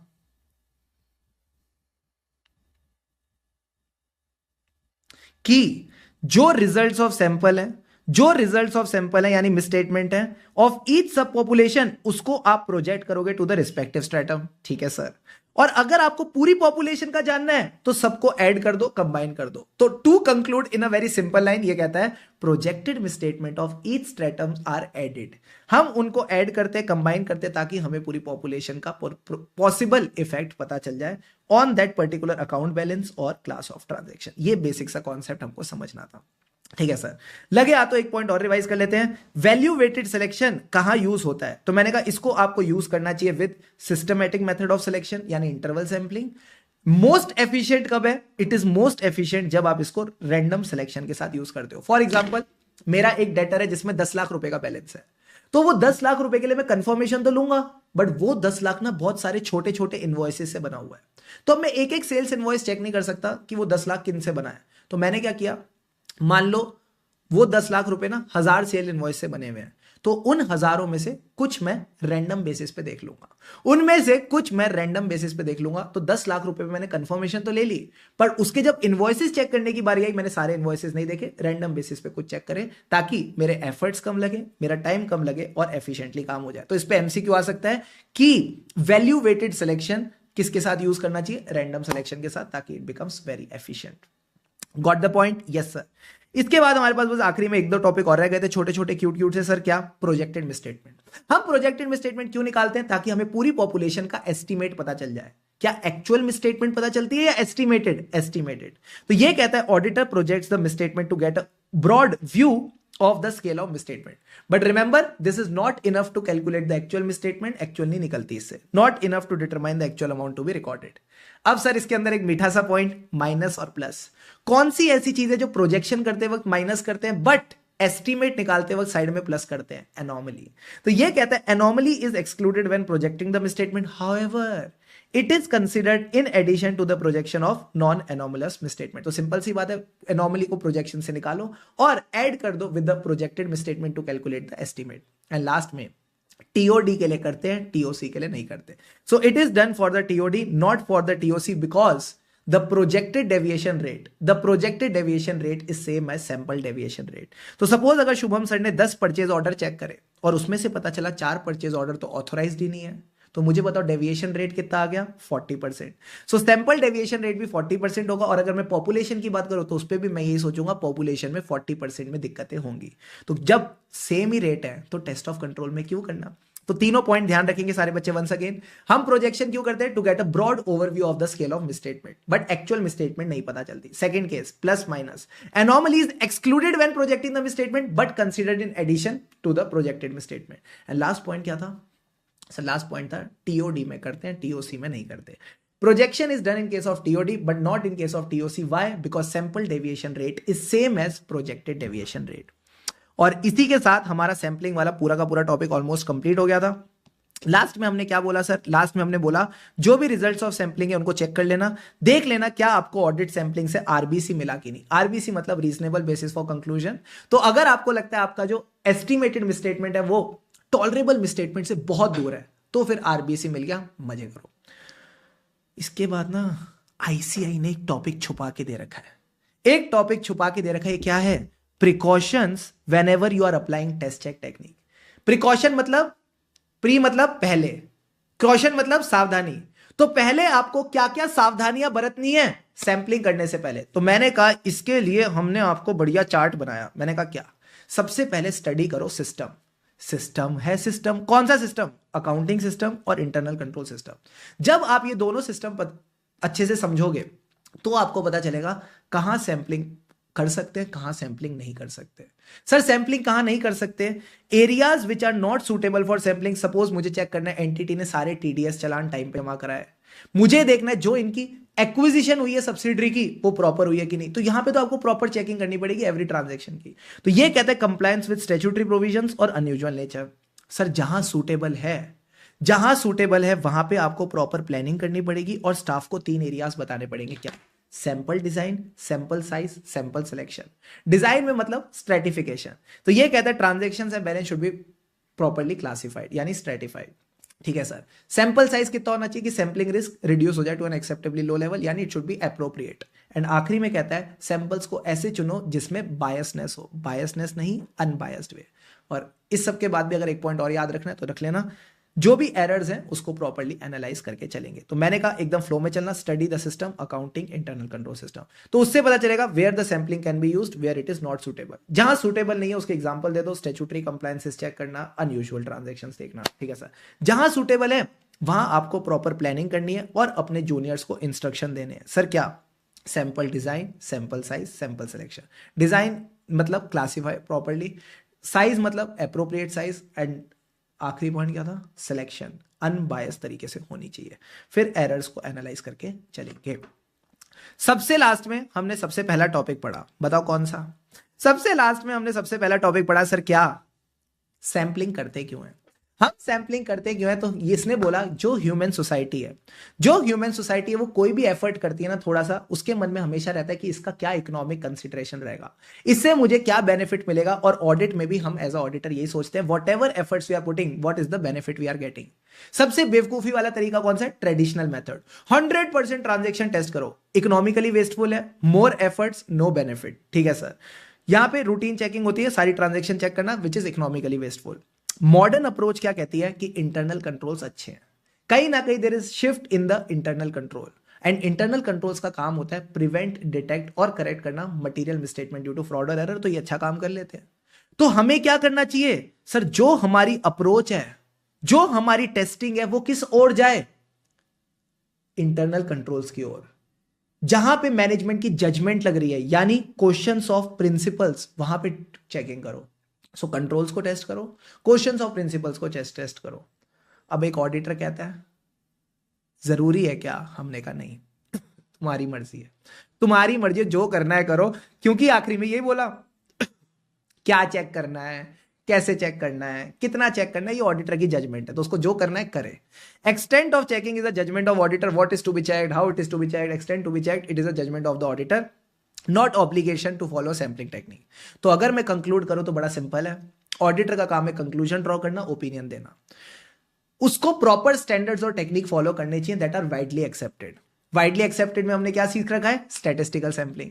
तो ये कहते हैं statistical sampling is very good, it is scientific, so that should be followed and ultimately auditor can make the conclusion and give a fair opinion. So ये वाला जो लास्ट वाला टॉपिक था, इसको बस 2 बार 3 बार आपने बस कॉन्सेप्चुअली रीड करना है and I am sure you will be able to properly present in the exam. अब सर पानी के 2 घूंट लगाओ, सारे बच्चे पानी के 2 घूंट लगाओ। अब मैं कुछ मजेदार कराने वाला हूं, जल्दी से लगा लिए सर। मैंने कहा रिवीजन के अंदर रिवीजन, अब हम करेंगे रिवीजन के अंदर रिवीजन। ये रहा पूरा mind map of the chapter. अगर मैं बात करूं ऐसे 530 ऑडिट सैम्पलिंग की, तो सबसे पहले क्या आती है, डेफिनेशन, यानी आपने ऑडिट प्रोसीजर अप्लाई करे to less than 100% of the items in a way every item has a chance of selection. इसका ऑब्जेक्टिव क्या है, हमको चाहिए पूरी पॉपुलेशन पे आरबीसी। आरबीसी का मतलब है reasonable basis for conclusion about the population. फिर सर सैम्पलिंग और non sampling risk. Sampling risk का मतलब है जो भी सैम्पलिंग से रिलेटेड रिस्क रहती है कि आपका जो कंक्लूजन होगा सैंपल पे इट विल बी डिफरेंट अगर आप पूरी पॉपुलेशन टेस्ट करते। तो पहली जो सैम्पलिंग रिस्क थी वो ये कहती है कि अगर आप टेस्ट ऑफ कंट्रोल्स करो तो आपको लगता है कंट्रोल्स इफेक्टिव है जबकि नहीं थे, आप टेस्ट ऑफ डिटेल करो आपको लगता है मटीरियल मिसस्टेटमेंट है जबकि आपको लगता है मटीरियल मिसस्टेटमेंट नहीं है जबकि थी। तो इससे क्या होगा ना, आप रॉन्ग ओपिनियन दोगे, आपकी ऑडिट इफेक्टिवनेस खराब होगी और आखिरी में sir it is a over reliance on control. इसी का अगर मैं उल्टा बात करूं तो ये कहता है सैम्पलिंग रिस्क का उल्टा क्या था सर, वो था कि आपको लगा कंट्रोल्स इफेक्टिव नहीं है जबकि थे, आपको लगा मटेरियल मिसस्टेटमेंट होगी जबकि नहीं थी। तो इससे क्या किया ना, आपने एक्स्ट्रा प्रोसीजर करे, आपकी ऑडिट एफिशिएंसी अफेक्ट हो गई and at the end of the day इससे क्या होता है, it is the under reliance on control, आपको ज्यादा रिलाय कर लेना चाहिए था। नॉन सैम्पलिंग रिस्क का मतलब है जो आपने कंक्लूजन निकाला दैट इज एरोनियस, वो आपने गलत कंक्लूजन निकाला for any reason which is not related to sampling. ठीक है सर। फिर हमने बात करी पॉपुलेशन को, हमको कैसी पॉपुलेशन चाहिए, आपको रिलायबल पॉपुलेशन चाहिए। आपको रिलायबल पॉपुलेशन मतलब 3 characteristics of population were appropriateness, जो भी पॉपुलेशन आप लोगे it should be appropriate to the objective to be tested. हमारा ऑब्जेक्टिव क्या है, फॉर एग्जांपल मुझे over statement of debtors check करनी है। अगर over statement of debtors check करना है तो दोस्त आपको जो डेटर्स की लिस्टिंग है उसी को एज अ पॉपुलेशन यूज करना पड़ेगा। बट अगर अंडर स्टेटमेंट चेक करनी है कि इन 3 डेटर के अलावा कोई चौथा डेटर तो नहीं है या चौथा क्रेडिटर तो नहीं है, तो अंडर स्टेटमेंट ऑफ क्रेडिटर के लिए मैंने क्या किया, मैंने अनपेड इनवॉइस देखे, सब्सिक्वेंट बैंक पेमेंट्स देखी। तो ये सब तरीके से आपको पता चल सकता है। को मतलब कंप्लीट पॉपुलेशन होनी चाहिए तभी रिजल्ट्स प्रॉपर होंगे एंड रिलायबल का मतलब है it should be accurate without any errors. फिर सर सैम्पलिंग यूनिट्स की बात की थी, जो भी टुकड़े होते हैं छोटे छोटे क्यूट से ऑफ पॉपुलेशन उनको सैम्पलिंग यूनिट्स कहते हैं। अब ये 2 तरीके से बन सकते हैं। सपोज डेटर का बैलेंस है तो आप इसको इंडिविजुअल कस्टमर वाइज बैलेंस पर रख सकते हो, mister A, mister B, mister C, या आप इसको इनवॉइस वाइज भी बैलेंस को रख सकते हो। अब सर सैम्पलिंग की अप्रोच क्या थी, 2 अप्रोच है, statistical, non statistical. Statistical approach की बात करूं तो आरएसपीटी, रैंडम सिलेक्शन प्रोबेबिलिटी थ्योरी की हम बात करते हैं और साथ ही साथ मैंने इसमें बोला था हम सैम्पलिंग रिस्क भी मेजर करके चलते हैं। Plus it is of scientific approach मतलब mathematical law, mathematical laws of probability, large number of items जब भी होंगे तो हम ये यूज करेंगे। लास्ट में मैंने बताया आपको क्या, नो पर्सनल बायस, ऑडिटर की कोई पर्सनल बायस इसमें नहीं रहती। सर इसकी एडवांटेज क्या थी, रोसेश की पसंद, मॉमा मॉमी, यानी it is more objective, it is used when there is a large mass of data. मी मतलब मिनिमम सैंपल साइज, कहीं ना कहीं मिनिमम सैंपल साइज चाहिए for a given level of risk of material misstatement and sampling error. Plus sample size बढ़ता भी नहीं है, सैंपल साइज बढ़ता भी नहीं है। With the increase in the population sample size does not increase in the same proportion and that's why it is widely accepted. तो ये आपके एडवांटेजेस हो गए। फिर नॉन स्टैटिस्टिकल सैंपलिंग में जो भी बात मैंने क्लास में लिखाई है उसको बस एक बार रीड करके चल लेना, that's all that you need to do. Then comes sample. अब 3 चीजें हमने क्लास में पढ़ी सर, क्या, sample design, sample size, sample selection. ये बहुत ही प्यारा टॉपिक है। सैंपल डिजाइन की अगर मैं बात करूं तो क्या क्या कंसिडर करते हैं, पर्पस ऑफ सैंपलिंग, ठीक है, हमको अपना पर्पस देखना है, क्या पर्पस अचीव करना है, उसके हिसाब से हम अपना ऑडिट प्रोसीजर करते थे। ऑडिट प्रोसीजर से मिलता था एविडेंस, साथ ही साथ and we need to consider कौन से ऐसे सर्कमस्टेंसेज है वो मिसस्टेटमेंट मानी जाएगी। एंड लास्ट में मैं बोलता था characteristic of population, that means the population should be complete in all sense. तो ये हमने 3 चीजें डिस्कस की थी with proper examples. Then come sample size. इसके लिए हमने बढ़िया गेम खेली थी क्लास में। सर गेम क्या खेली थी, हम कंडीशंस देते थे टेस्ट ऑफ कंट्रोल और टेस्ट ऑफ डिटेल्स की और बताना होता था सैंपल साइज बढ़ेगा या घटेगा। तो जो कंडीशंस है उनको एक बार बस कॉन्सेप्चुअली गो थ्रू करना and you will be crystal clear in the exam. Then comes the general condition. तो जनरल कंडीशन बड़ी इजी थी, 3 ऑर्गेनाइजेशन वाली, 2 ऑडिटर वाली। ऑर्गेनाइजेशन वाली क्या थी? Size of the organisation, organisation का इंटरनल कंट्रोल। अगर इंटरनल कंट्रोल अच्छे तो रिलायबल होंगे बुक्स एंड रिकॉर्ड्स, तो तीनों पॉइंट्स ऐसे कवर किए थे। ऑडिटर वाली क्या थी सर? ऑडिटर को कितना टॉलरेंस है, कितना कॉन्फिडेंस चाहिए, tolerable misstatement and the confidence that the auditor needs from the financial statement. तो ये आपके सारे के सारे गेम खत्म। Got it. Then, sir, comes the sample selection. It should be done in a way that sampling risk is reduced to an acceptably low level. या हमने ये 5 सैंपल सिलेक्शन मेथड्स पढ़े थे। आईसीआई भी अच्छा काम आजकल क्या कर रही है सर? आपको पहचानने के लिए बोलती है, आपको केस स्टडी दे रखी होती है और पहचानना होता है। तो अगेन जिस तरह से हमने लिखा, एक बार बस इसको गो थ्रू कर लेना। Conceptually should be clear and everything will be crystal fine. Random selection, interval systematic selection. Interval systematic selection में क्या होता था? कुछ नहीं, पॉपुलेशन साइज को नंबर ऑफ सैंपलिंग यूनिट से डिवाइड करना, कितने सैंपल निकालने, and number of population size that is the sampling units, उसको डिवाइड करना सैंपल साइज से, तो आपका इंटरवल निकल के आ जाता है। देन हमने बात करी वैल्यू वेटेड सिलेक्शन, और या बोल दो मॉनिटरी सैंपलिंग, एक ही बात है।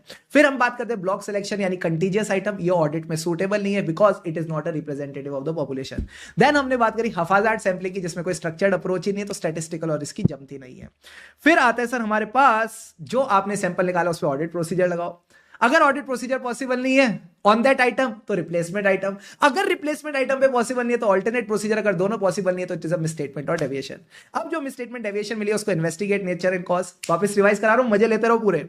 जो मिसस्टेटमेंट मिली है उसका नेचर एंड कॉज देखना है, उसमें हो सकता है कुछ कॉमन, क्या थी कॉमन फीचर हो। कॉमन फीचर क्या थे? शन शन I9, शन शन I9 यानी टाइप ऑफ ट्रांजेक्शन, लोकेशन, और यू कैन से टाइम पीरियड, और एक और चीज थी टाइम के अलावा था product line. Very very good. फिर हमने क्या किया, जब हम लालची हो गए, हमने सारी की सारी आइटम्स चेक कर लिया, test all the items and apply the procedure to all those items. Then sir हमको लगा ये तो फ्रॉड हो सकता है, it may be intentional and indication of fraud. तो फिर मैंने क्या किया सर, हमने इन्वेस्टिगेट किया, उसका फ्रॉड लगा तो हमने वहां पे पॉसिबल इफेक्ट देखने की कोशिश करी। इन्वेस्टिगेट किया nature and cause, and we try to see the possible effect on the audit. And possible effect देते वक्त कुछ एक्सक्लूड होता है, जिसमें हम बात करते हैं एनोमली की। फिर सर हमने बात करी प्रोजेक्शन की। तो प्रोजेक्शन क्यों करते हैं? ताकि हमें एक ब्रॉड व्यू मिल जाए मिसस्टेटमेंट का, एक्चुअल मिसस्टेटमेंट निकालने के लिए नहीं करते हैं। सेकंड थिंग हम क्या था, प्लस माइनस में, दिमाग में ना फोटो आ रही है, वो प्लस और माइनस, एनोमली को एक्सक्लूड करते हैं सबसे पहले प्रोजेक्शन करने के लिए, but considered in addition to the projected misstatement to calculate the estimate. और आखिरी में टीओडी में करते हैं, टीओसी में नहीं करते। क्यों? क्योंकि सैंपल डेविएशन रेट ही प्रोजेक्टेड डेविएशन रेट है। और आखिरी में इवैल्यूएट करेंगे सैंपल रिजल्ट्स, जो भी आपने सैंपलिंग करी उसको चेक करो, evaluate the sample results and see whether आपको आरबीसी मिला कि नहीं। आरबीसी मतलब reasonable basis for conclusion on population. और आखिरी में हमने बात करी थी प्रिकॉशन की। सबसे पहले क्या करेंगे? स्टडी करेंगे। मैंने कहा क्या? System, accounting system, internal control system. कहीं पे सैंपलिंग सूटेबल है, कहीं पे नहीं है। So areas where the sampling is not suitable, for example TDS के चालान टेस्टिंग यानी कंप्लायंस विद स्टैट्यूटरी प्रोविजंस और अनयूजुअल नेचर। जहां पे सूटेबल है वहां पे प्रॉपर्ली प्लान करके चलेंगे, और जूनियर्स को गाइड करेंगे about the 3 things: sample design, sample size, sample selection. Come on, sample design, sample size, sample selection. अगर मैं बात करूं सैंपल डिजाइन की, तो सर वो क्या होना चाहिए? क्लासिफाइड प्रॉपर्ली यानी स्ट्रेटिफिकेशन की बात कर रहे हैं। सैंपल साइज की बात करूं तो reduce the sampling to an acceptably low level यानी इट शुड बी एप्रोप्रिएट। और आखिरी में अगर मैं बात करूं सैंपल सिलेक्शन की, अनबायस्ड वे में होना चाहिए। लास्ट पॉइंट याद रख सको तो रख लेना, आपकी मर्जी है, पर समझ के जरूर चलना। सर क्या जो भी एरर्स हैं उनको एनालाइज करेंगे प्रॉपरली। गॉट इट और not? Yes sir. So properly आपके सारे के सारे जितने भी कॉन्सेप्ट्स हमने अच्छे से रिवाइज कर लिए, इवन उनको याद रखने के लिए जो टेक्निक्स है उनको भी रिवाइज कर लिया, और आखिरी में पूरा जो रायता फैलाया था उसको भी मैंने आपको समराइज करके एक चार्ट में रिवाइज करा दिया। और क्या चाहिए? मैंने कहा बस थोड़ी सी मेहनत, थोड़ा सा लगन और थोड़ी इच्छा अपने लिए कुछ कर दिखाने की। Because at the end what matters are your efforts. If you are willing to do so, you will get the best of the results, and that's what the game is all about. खुशी से पढ़ेंगे तभी आगे बढ़ेंगे। अब हम आपसे next revision में मिलेंगे, तब तक के लिए हमें राई ऑडिट के फिर मिलेंगे चलते चलते। डू लाइक द वीडियो अगर अच्छी लगी, and yes stay subscribe to the channel for more such videos. लगे रहो मित्रों, लगे रहो।